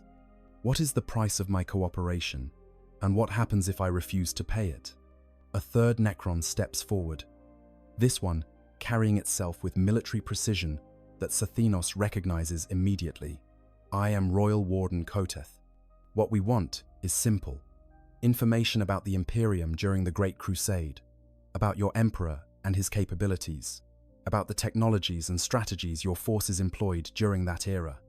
In exchange, we offer you continued existence and the possibility of eventual return to your Imperium. And if I refuse, then we are at an impasse. Koteth says bluntly. We cannot simply allow you to leave with knowledge of our tomb's location and capabilities. Nor can we trust you to remain here peacefully without some assurance of your cooperation. The logical solution would be to destroy you, though I suspect the Overlord would find that option distasteful. Zandrek makes a dismissive gesture toward Koteth. The Warden speaks with his characteristic pragmatism, but he overstates the situation. You are not our prisoner, Guardian, nor are you our guest in the traditional sense. You are an anomaly, a warrior from another age who has found himself in circumstances beyond his control or ours. We can destroy each other, certainly, but we can also attempt to find a mutually acceptable arrangement. Sethanos considers this, his enhanced consciousness running through multiple scenarios and their likely outcomes. He could refuse all cooperation, force the Necrons to either kill him or attempt to extract information through other means. But that serves no purpose, except to maintain a pride that means nothing if he is destroyed. He could attack, attempt to fight his way out of this tomb, and search for a way to signal Imperial forces. But he is alone, in enemy territory, facing opponents whose capabilities he does not fully understand. The odds of success are minimal, and failure would mean permanent destruction rather than potential future opportunities. Or he could cooperate, at least temporarily, sharing information that the Necrons will eventually gather anyway through other means, while using the opportunity to learn more about them and search for opportunities to escape or call for rescue. This option preserves his existence, allows him to gather intelligence, and might even create opportunities that do not currently exist. The choice, when viewed logically, is clear. But Sethanos is not merely a logical being. He is a custodian, created to value duty above survival, honor above pragmatism, cooperating with Xenos, even to preserve his own existence, feels like a betrayal of everything he was created to be. But then, he thinks of the Emperor's own words, spoken during the rare moments when the Master of Mankind had addressed his guardians directly. Serve me in the way that best advances humanity's interests, the Emperor had said. Absolute adherence to doctrine without consideration of circumstances is the path to failure. Think, adapt, and act according to the situation you face, not the situation you wish you faced. In this moment, in this impossible situation, what serves the Emperor's interests best? Dying in a futile gesture of defiance, or surviving to potentially return to service, carrying with him knowledge of the Necron threat that could prove valuable to the Imperium's defense? I will share information, Sethanos says finally, not because I accept your authority or acknowledge any obligation to you, but because doing so serves my ultimate purpose of returning to service. In exchange, I require your word that you will not use this information to directly harm the Emperor or to prosecute attacks against Terra. Zandrek's optical sensors brighten, suggesting satisfaction with this response. Your terms are acceptable. We have no current plans to assault Terra or to target your Emperor specifically. Our concerns are with reclaiming this region of space and establishing our dynasty's position in the current galactic order. Your Emperor, isolated on his distant throne world, represents no immediate threat to those objectives. Then we have an agreement, Sethanos says, though the words taste like ash, even in his mechanical approximation of speech. I will answer your questions as honestly as I am able. In return, you will allow me to eventually return to the Imperium, carrying whatever messages or information you choose to send with me. Vexator steps forward, extending one mechanical hand in a gesture that might be meant as conciliatory. The exchange of information can begin immediately, but I would suggest we first address your more immediate concerns. You have been in stasis for an incomprehensible length of time. You will have questions about the current state of the galaxy, about what has happened to the Imperium and the Emperor. We can provide you with historical data, allow you to see for yourself the truth of what we have told you. Sethanos wants to refuse, to reject any information that comes from Xenos sources as inherently suspect. But he also recognizes that his ignorance is a weakness, a gap in his knowledge that could prove fatal if not addressed. If the galaxy has truly changed as much as the Necrons claim, he needs to understand those changes if he is to effectively return to service. Show me, Sethanos says, And in those two words is contained all the pain and uncertainty of a warrior who is beginning to realize that the world he knew is gone, and that the duty he has devoted his existence to pursuing has become something far more complicated than he ever imagined. The Necrons exchange glances, their optical sensors flickering in patterns that suggest communication through means Sathinos cannot detect. Then Zandrek gestures, and hololithic displays begin to materialize in the air around them. What follows is a history lesson spanning 10,000 years, a compressed summary of everything that has happened since Sathinos fell in battle during the Great Crusade. The Horus Heresy, that terrible civil war that nearly destroyed the Imperium and left the Emperor imprisoned on the Golden Throne. The Scouring, the long campaign to drive the traitors from Imperial space. The Age of Apostasy, the Reign of Blood, the countless wars and conflicts that have defined the Imperium's long decline from the height of its power. Sathanos watches it all, his consciousness absorbing information at a rate that would overwhelm an ordinary human mind. He sees the Imperium transform from the rational, enlightened empire of the Great Crusade into the theocratic nightmare of the 41st Millennium. He sees the Space Marine legions broken into chapters, their numbers reduced and their brotherhood shattered. He sees the imperial truth abandoned in favor of worship of the Emperor as a god. And through it all, he sees the Emperor himself, no longer the vibrant, active leader who guided humanity's expansion across the stars, but a skeletal figure locked on a throne of gold.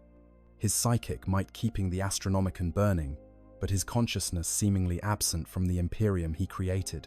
The pain of this revelation is almost physical, cutting through even the dampening effects of his Dreadnought systems. Everything he fought for, everything he believed in, has been twisted into something he barely recognizes. The Imperium endures, yes, but at what cost? And the Emperor, the being he was created to protect, lives, but cannot truly be said to be alive in any meaningful sense. When the historical display finally ends, Sathinos stands silent for a long moment, his consciousness trying to process the weight of what he has learned. Finally, he speaks, his voice hollow and distant. This cannot be what he intended. The Emperor created the Imperium to be a beacon of reason and knowledge, a force that would unite humanity and guide it toward a better future. What you have shown me is a parody of that vision, a corrupt and decaying empire that maintains itself through oppression and fear. Zandrek nods slowly. Change is inevitable when civilizations span such lengths of time. We Necrons understand this perhaps better than any other species. We too began with noble goals and grand visions. And we too saw those visions corrupted and twisted by the passage of ages and the compromises required for survival. But the question before you now, Vexator adds, is not what the Imperium has become, but what you will do with this knowledge. You could reject it, insist that what we have shown you is lies and propaganda, or you could accept it and adapt your understanding of your duty accordingly. Sathanos' consciousness churns with conflicting impulses. Part of him wants to reject everything he has seen, to cling to the memory of the Imperium as it was, and refuse to acknowledge the reality of what it has become.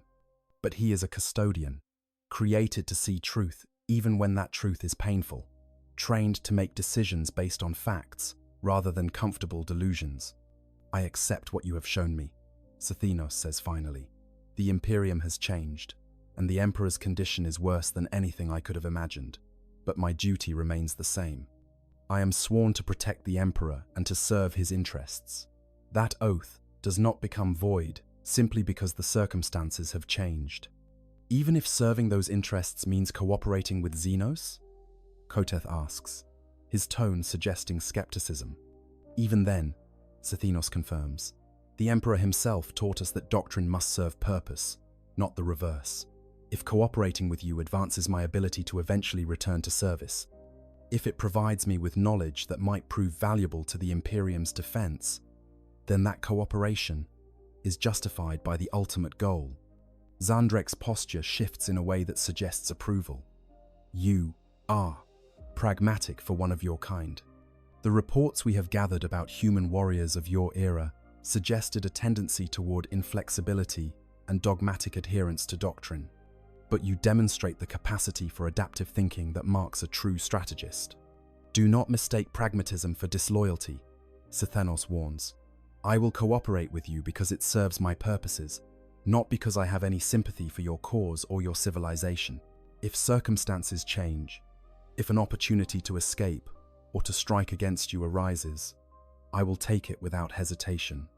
Of course, Zandrek says, seeming almost amused by the warning. We would expect nothing less from a warrior of your caliber. The nature of our arrangement is clear. We are not allies, but neither are we currently enemies.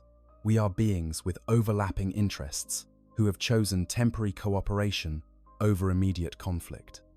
The meeting continues for hours, Sthenos sharing information about the Great Crusade, while the Necrons provide more details about the current state of the galaxy. It is a strange dialogue, a conversation between beings separated by millions of years of history, who find themselves, through impossible circumstances, able to speak as near equals. And as the conversation progresses, as Sthenos learns more about the Necrons, and they learn more about him, both sides begin to develop a grudging respect for the other. They are fundamentally different, pursuing incompatible goals, representing civilizations that will likely eventually come into conflict. But in this moment, in this forgotten tomb, on a distant world, they find common ground in their shared experience of duty and sacrifice, in their mutual understanding of what it means to serve a purpose larger than oneself. The galaxy remains oblivious to this meeting, too vast and too busy with its own conflicts to notice a single conversation in a single tomb. But the consequences of this dialogue will ripple outward, subtle but significant, shaping future encounters between the Imperium and the Necrons in ways that no one can currently predict. For now, though, there is only the present moment, a Custodian and 3 Necron lords, speaking across the vast gulf of time and culture, searching for understanding in a galaxy that offers precious little of it.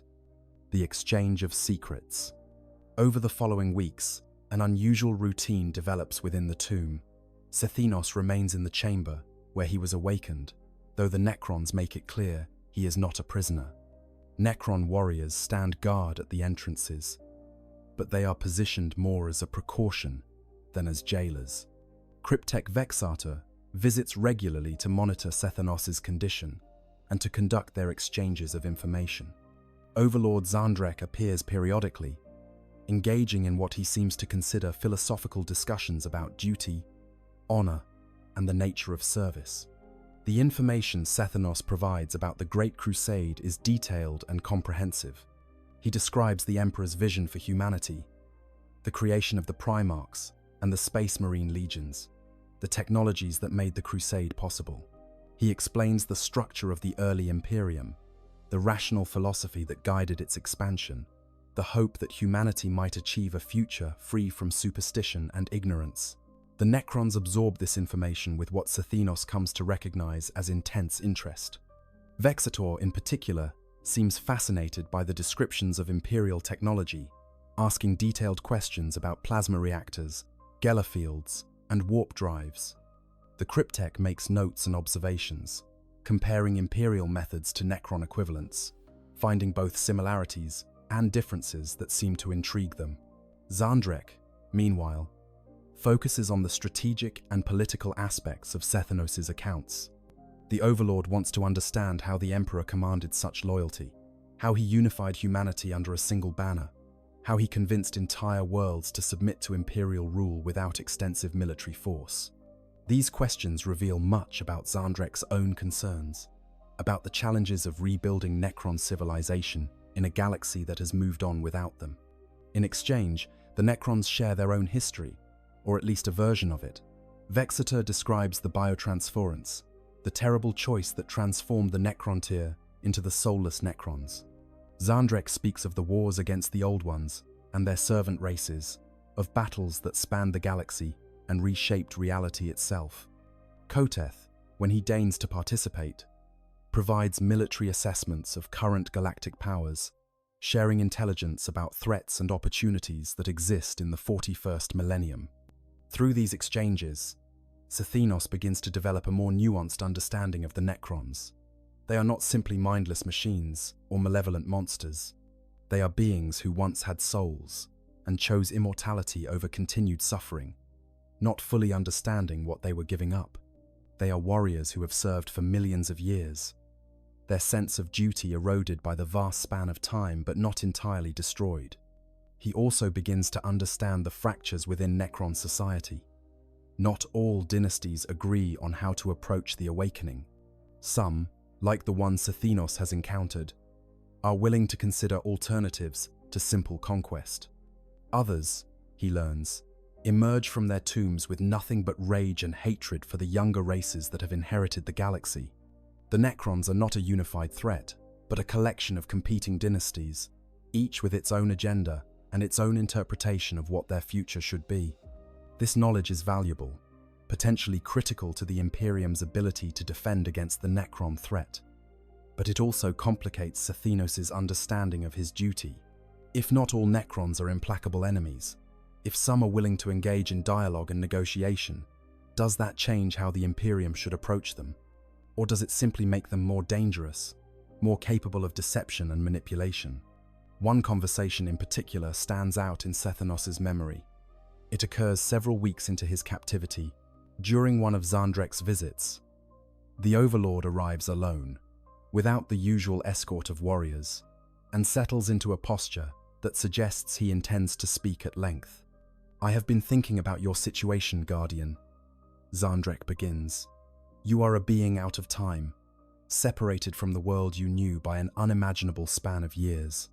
Your purpose remains clear to you, but the context in which you must pursue that purpose has changed beyond recognition.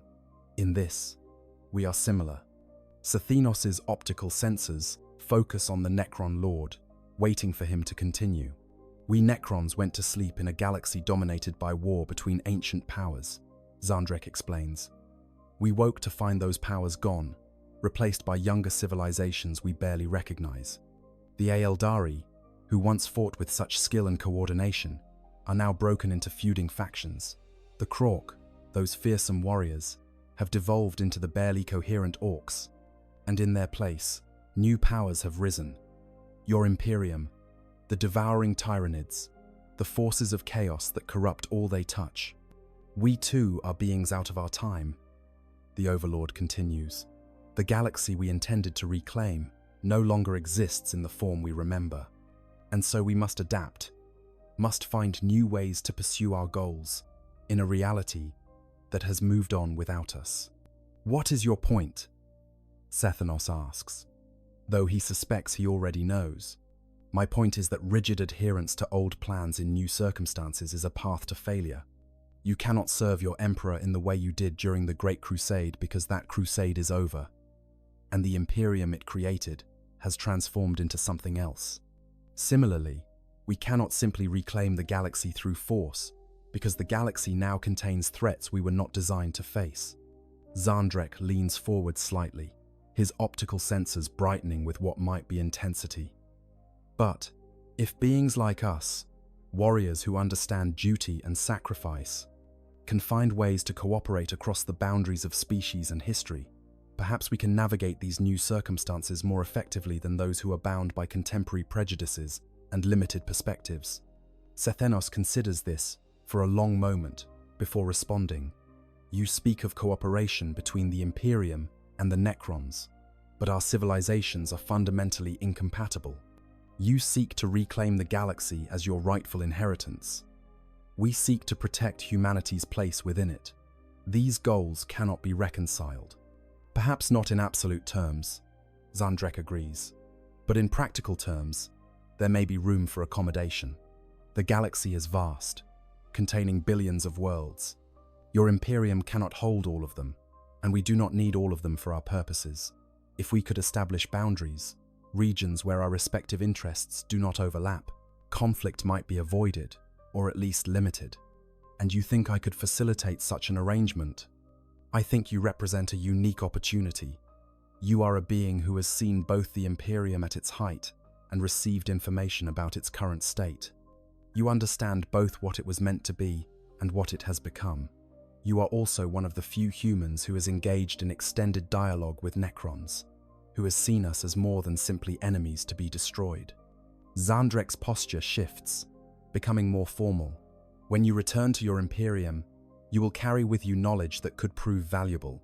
Knowledge of Necron capabilities and divisions, of which dynasties might be open to negotiation, and which will accept nothing less than total conquest. But you will also carry the memory of this conversation, this suggestion that alternatives to perpetual warfare might exist. You want me to be an ambassador, Sethinos says, the realization crystallizing in his consciousness. You want me to carry your message to the Imperium's leadership, to suggest that negotiation might be possible. I want you to survive and return to service. Xandrek corrects. What you do with the knowledge you have gained is ultimately your choice. But yes, if you choose to share the possibility of negotiation rather than inevitable conflict, I would not object to such a message reaching those who make decisions for your civilization. Sethinos is silent for a long time, processing this proposition and its implications. What Xandrek suggests is tantamount to treason by the standards of the current Imperium, which recognizes only two categories for Xenos, those currently being destroyed and those awaiting destruction. To suggest negotiation with Necrons, to acknowledge them as anything other than abominations to be purged, would be seen as heresy by the ecclesiarchy and weakness by the Inquisition. But Sethinos is not a creature of the current Imperium. He was created during the Great Crusade, in an era when the Emperor himself negotiated with Xenos when it served humanity's interests. The imperial truth that guided the Crusade acknowledged the existence of alien civilizations and advocated for pragmatic engagement rather than mindless hatred. If the Emperor were still capable of making such decisions, what would he choose? I will consider what you have said, Sethinos says finally. I make no promises about what I will do with this information when I return to the Imperium. But I acknowledge that rigid adherence to doctrine, without consideration of circumstances, would be contrary to the Emperor's own teachings. Xandrek seems satisfied with this response. That is all I ask. Consider the possibilities, weigh the options, and act according to your best judgment of what serves your ultimate purpose. In this, at least, we can agree. The pursuit of duty should be guided by wisdom rather than blind tradition. The conversation ends there, but its effects linger in Sethinos' consciousness for days afterward. He has always understood his duty in clear, simple terms. Protect the Emperor, serve the Imperium, destroy its enemies. But what happens when the Imperium itself has become something the Emperor did not intend? What happens when potential enemies demonstrate the capacity for reason and negotiation? What happens when the galaxy becomes too complex for simple solutions? These questions have no easy answers, and Sethinos finds himself grateful, in a strange way, for the time this captivity has given him to wrestle with them. If he had simply awakened in an Imperial facility, if he had been immediately returned to Terra, he would not have had this opportunity to see the Necrons as more than abstract threats. He would not have engaged in dialogue with beings who challenge his understanding of duty and service. The irony is not lost on him. His captivity among Xenos, a situation that should be his darkest nightmare, has instead become a period of growth and reflection that might not have been possible within the rigid confines of current Imperial culture. The path forward. Months pass in the tomb, marked by continuing exchanges of information and occasional philosophical discussions between Sethinos and his Necron hosts. The routine becomes almost comfortable, though Sethinos never forgets that he is surrounded by potential enemies who could destroy him at any moment if they chose. During this time, Vexator completes a comprehensive study of Sethinos' Dreadnought systems, gaining insights into Imperial technology that the Cryptech finds both impressive and frustrating. The construction is crude compared to Necron methods, but it is also remarkably effective within its limitations. The machine spirit, in particular, fascinates Vexator, representing a form of artificial intelligence that develops organically through use, rather than being programmed with specific parameters. Through these technical examinations, Vexator and Sethinos develop something approaching professional respect. They are both beings who understand their respective technologies at fundamental levels. who can appreciate craftsmanship and innovation regardless of the source. Their conversations range across topics that would mean nothing to non-specialists, but which reveal deep insights into how their civilizations approach problem-solving and creation. Koteth remains the most skeptical of the three Necron lords, continuing to argue that Sethenos represents a security risk that should be eliminated rather than cultivated. But even the Royal Warden admits that the intelligence gathered through these conversations has proven valuable, providing insights into Imperial capabilities and psychology that could prove useful in future conflicts. The turning point comes when external events force a decision about Sethenos' fate. A distress signal is detected by the tomb's sensors, originating from a nearby system. An Imperial vessel has suffered catastrophic damage and is requesting assistance from any Imperial forces in the area. The transmission includes identification codes and authentication sequences that Sethenos recognizes as legitimate. This presents both an opportunity and a problem. If Sethenos can reach that vessel, he can finally return to the Imperium, ending his captivity and resuming his duty. But allowing him to leave means giving him access to information about the tomb's location and capabilities. Information that could be used against the Necrons in future engagements. The three Necron lords debate the situation, with Sethenos listening through the tomb's communication systems. Koteth advocates for simply destroying the Imperial vessel before it can broadcast the tomb's location. Vexator suggests continuing to hold Sethenos while using the Imperial ship as an opportunity to gather more intelligence about current Imperial military capabilities. Zandrek, unsurprisingly, argues for a different approach. "We have held Guardian Sethenos for months," the Overlord says. "We have learned much from him, and he has learned much from us. The time has come to demonstrate that we are beings of honor, capable of keeping our word. We agreed that he would eventually be allowed to return to his Imperium. This is that opportunity." "You would simply let him go?" Koteth demands. "With all the knowledge he has gained of our tomb, our forces, our intentions, I would fulfill the agreement we made," Zandrek replies, "and in doing so, demonstrate that Necrons can be negotiated with in good faith. The knowledge he carries could be used against us, yes, but it could also be used to facilitate future dialogues between our civilizations. Which outcome occurs depends on choices that will be made by beings on both sides, choices influenced by their perception of whether cooperation is possible." The debate continues, but ultimately, Zandrek's position prevails. A decision is made to allow Sethenos to leave the tomb and make his way to the distressed Imperial vessel. But before he departs, Vexator approaches with one final request. "I have prepared a data repository," the cryptech says, "containing historical information about the galaxy's evolution since the end of the Great Crusade. It includes more detail than we have shared in our conversations, covering scientific developments, political changes, military conflicts.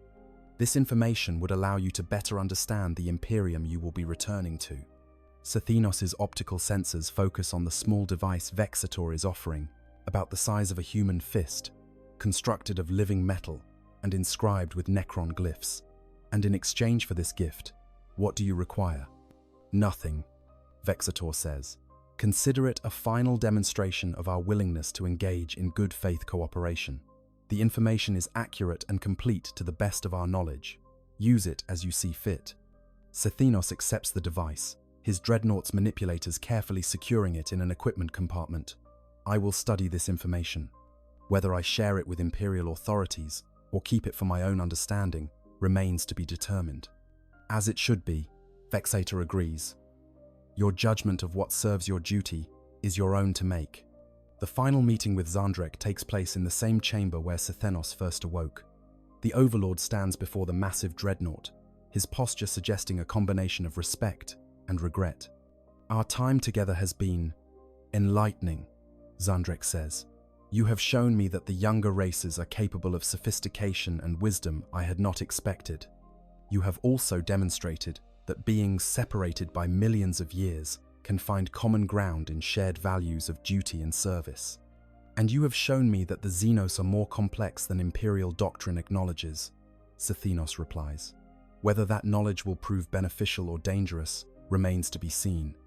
The future is uncertain for both our civilizations, Zandrek acknowledges. But perhaps, having met as we have, having engaged in dialogue rather than immediate combat, we have created a possibility that did not exist before, a possibility that our civilizations might find ways to coexist, or at least to limit the damage we do to each other. Do not mistake my willingness to speak with you for acceptance of your goals, Sethinos warns. If circumstances place us on opposite sides of a battlefield, I will fight against you with the same dedication I would show against any enemy of humanity. I would expect nothing less, Zandrek says, and I would do the same. But perhaps, should we meet again under different circumstances, we will remember this conversation and search for alternatives before resorting to violence. The words carry weight that transcends their immediate meaning, suggesting possibilities that neither being has fully articulated. The meeting ends with a formal exchange of farewells, brief and precise, acknowledging the respect that has developed between them while also recognizing the fundamental incompatibility of their ultimate allegiances. Sethinos is escorted to the tomb's surface by canoptek constructs, emerging into the harsh light of an alien star he has not seen in what the Necrons claim is 60 million years. The landscape is barren and geometric, silver sand, stretching to distant horizons, marked by structures that defy conventional understanding of architecture and purpose. A transport is provided, a Necron vehicle modified to accommodate his Dreadnought chassis. The craft is sleek and efficient, powered by technologies that Sethinos' sensors cannot fully analyze. It will carry him to the distressed Imperial vessel, allowing him to make contact and arrange for extraction. As the craft lifts off from the tomb world's surface, Sethinos activates his optical sensors one final time to look back at the structure that has been his prison and, in a strange way, his refuge for these months. The tomb stands silent and imposing, a monument to a civilization that chose sleep over death and now awakens to find the galaxy changed beyond recognition. The journey to the Imperial vessel takes several days, time that Sethinos uses to study the data repository Vexata provided. What he finds there is both illuminating and disturbing, confirming much of what the Necrons told him about the Imperium's evolution, while also providing details they had not mentioned. He learns about the Inquisition and its methods, about the ecclesiarchy and its theology, about the countless ways in which the rational empire of the Great Crusade has been transformed into the theocratic nightmare of the 41st millennium. When he finally arrives at the Imperial vessel, a damaged strike cruiser that has somehow survived what appears to have been an engagement with Chaos forces, Sethinos is greeted with a mixture of awe and suspicion. The crew has never seen a Custodian Dreadnought before, and his claims about being a survivor from the Great Crusade are met with skepticism until he provides authentication codes that only someone from that era would possess. The ship's captain, a veteran of decades of service, listens to Sethinos' abbreviated account of his awakening and his time among the Necrons. The captain's face grows increasingly troubled as the story unfolds, clearly uncertain how to process this information. "My lord," the captain says carefully, "the information you possess about Xenos technology and capabilities is extremely valuable. However, the fact that you have spent months in dialogue with these creatures without attempting escape or resistance is concerning. The Inquisition will want to interrogate you extensively when we return to Imperial space." Sethinos expected this response. The modern Imperium trusts no one who has had extended contact with Xenos, seeing such exposure as potential corruption, even in cases where no actual compromise has occurred. He will be questioned, examined, possibly even subjected to mind probing to verify his loyalty. "I am prepared to undergo whatever scrutiny the Imperium deems necessary," Sethinos says. "My duty is to return to service, whatever form that service must take. If that requires proving my loyalty through interrogation, so be it." The journey back to Imperial space takes months, during which Sethinos has ample time to reflect on his experiences and to prepare for what awaits him. He knows that the modern Imperium will not easily accept his accounts of reasonable dialogue with Necrons, his suggestions that alternatives to perpetual warfare might exist. He knows that his very existence, a custodian from the Great Crusade, who has witnessed both the Imperium's heights and its decline, will be threatening to those who depend on the current order for their power. But he also knows that he carries knowledge that might prove crucial to humanity's survival. Knowledge of Necron divisions and capabilities, of which dynasties might be engaged through negotiation, and which must be fought with all available force. Knowledge of how the galaxy has changed, and how those changes might be navigated by those willing to adapt, rather than simply relying on rigid doctrine. Whether the Imperium will listen to this knowledge, whether the lessons he has learned will be allowed to influence policy, or will be suppressed as dangerous heresy, remains to be seen. But Sethanos is certain of one thing: his duty, the sacred purpose for which he was created, continues. He will serve the Emperor and protect humanity's interests, even if doing so requires challenging the very Imperium he was created to defend. As the strike cruiser finally enters the Segmentum Solar, approaching Terra for the first time in 10,000 years, Sethanos prepares himself for whatever comes next. He has awakened in a tomb, spoken with ancient enemies, and learned truths that the Imperium would prefer to deny. Now he must find a way to use that knowledge in service of his ultimate purpose, whatever obstacles might stand in his way. The meeting of ancients has concluded, but its consequences are just beginning to unfold. And in the vast darkness of space, on both sides of the divide between humanity and the Necrons, beings of power and influence will soon learn of this encounter and must decide how to respond to the possibilities it has created. Epilogue. Ripples across the galaxy. The return of Shield Captain Valdor Sethanos to Terra sends shockwaves through the highest levels of Imperial authority. A custodian from the Great Crusade, thought lost for millennia, returning with accounts of extended contact with Necrons and knowledge of the early Imperium that has been lost to time. The implications are staggering, touching on questions of loyalty, theology, and the very nature of the Emperor's will. The Inquisition descends upon Sethanos immediately upon his arrival. Teams of interrogators and telepaths subject him to months of examination, searching for any trace of xenos, corruption, or mental compromise. They find none. Whatever else the Necrons might be, they did not attempt to subvert Sethanos' loyalty or implant false memories. His account, bizarre though it is, appears to be genuine. The High Lords of Terra face a dilemma. Sethanos possesses intelligence about Necron capabilities that is desperately needed as more tomb worlds awaken across the galaxy, but he also carries ideas about negotiation and coexistence that are dangerously at odds with Imperial doctrine. To fully utilize his knowledge means acknowledging that xenos might be more than simple enemies to be exterminated, a concession that could undermine the ideological foundations of the Imperium. The decision ultimately falls to the Captain General of the Adeptus Custodes, the commander of all the Emperor's Guardians. In a private meeting within the Imperial Palace, Sethanos is brought before the assembled leadership of the Custodian Guard and questioned about his experiences and his interpretation of his duty. "You have spoken with Xenos," the Captain General says, "engaged in extended dialogue with enemies of humanity, shared information about Imperial capabilities and history. By the standards of the modern Imperium, these actions constitute grave violations of protocol. How do you justify them in terms of your duty to the Emperor?" Sethanos stands before his fellow custodians, knowing that his answer will determine whether he is accepted back into the ranks or condemned as compromised. "I justify them through the Emperor's own teachings during the Great Crusade. The Master of Mankind instructed us to serve him by advancing humanity's interests through whatever means circumstances require. When trapped among enemies with no hope of immediate escape, I chose to gather intelligence and establish the possibility of future cooperation over futile gestures of defiance. And you believe the Emperor would approve of negotiating with Xenos? I believe the Emperor would approve of pragmatic action over dogmatic adherence to rules that do not serve their intended purpose.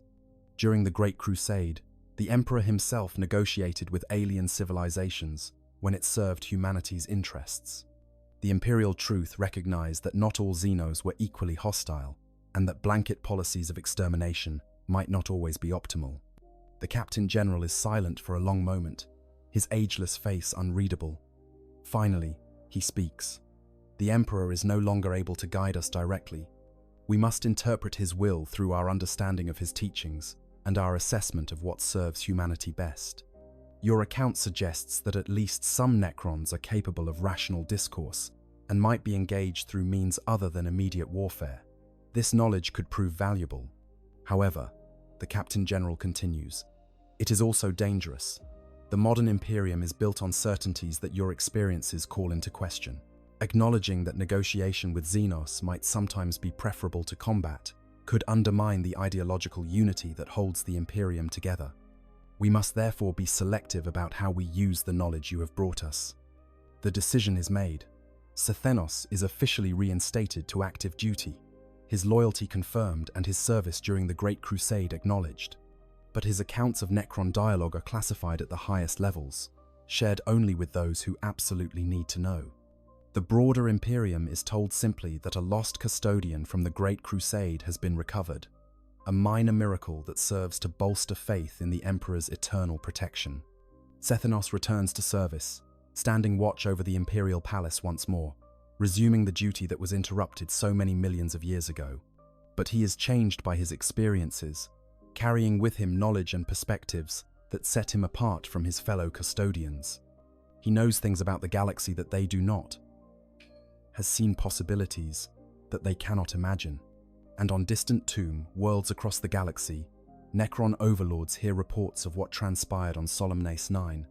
The story spreads through the awakening dynasties, interpreted differently by different lords according to their own philosophies and goals. Some see Xandrek's approach as weakness, proof that negotiation with the younger races is futile, and that only conquest can restore Necron dominance. Others see it as wisdom, recognition that the galaxy has changed too much for simple solutions to suffice. Xandrek himself watches the galaxy's evolution with interest, monitoring reports of Imperial activities and searching for signs that his message might have been received. He does not expect humanity to suddenly embrace the Necrons as allies, but he hopes that some among them, perhaps even Cethenos himself, will remember that dialogue is possible and will consider it before resorting to inevitable warfare. The encounter between a custodian and the Necrons of Solemnace 9 becomes a footnote in the larger narrative of the 41st Millennium's endless conflicts. Most will never know it happened.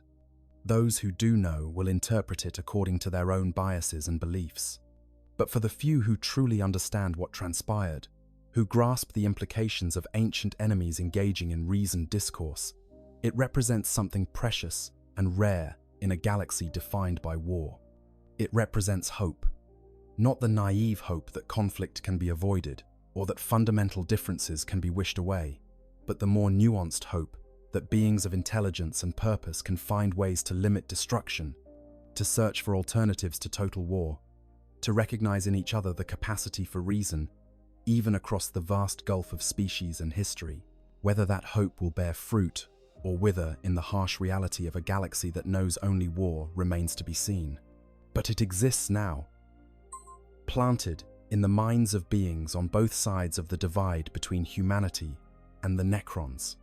And perhaps, in some distant future, when circumstances align correctly, that seed might grow into something that changes the galaxy in ways neither side can currently imagine. For now, though, there is only the present. A custodian returned to his post, standing watch over the Emperor he was created to protect. Necron dynasties continuing their awakening, reclaiming their place in a galaxy that has forgotten them, and the endless wheel of war grinding forward, as it has for millions of years and will for millions more. But somewhere in the vast darkness of space, in chambers and halls where the powerful make their decisions, beings on both sides of the Great Divide remember a conversation that should never have happened. They remember that alternatives exist, that enemies can speak without fighting, that the galaxy might contain more possibilities than simple conquest or extinction. And in remembering, they ensure that the meeting of ancients was not just an anomaly, a strange accident of circumstance that left no lasting mark. They ensure that it was instead a beginning, the first tentative step toward a future that no one can yet clearly see, but which might, just might, be different from the blood-soaked past that has defined the galaxy for so long. The story of when Necrons found an ancient Custodian Dreadnought asleep in their tomb is over, but the consequences of that discovery are just beginning to unfold across the stars. Thank you for watching this deep dive into one of the most unusual scenarios in Warhammer 40,000 lore. If you enjoyed this exploration of what happens when ancient warriors from vastly different civilizations meet under impossible circumstances, please like this video and subscribe to the channel for more immersive storytelling from the grim darkness of the far future. The galaxy is vast, and there are countless more stories waiting to be told. Until next time, the Emperor protects.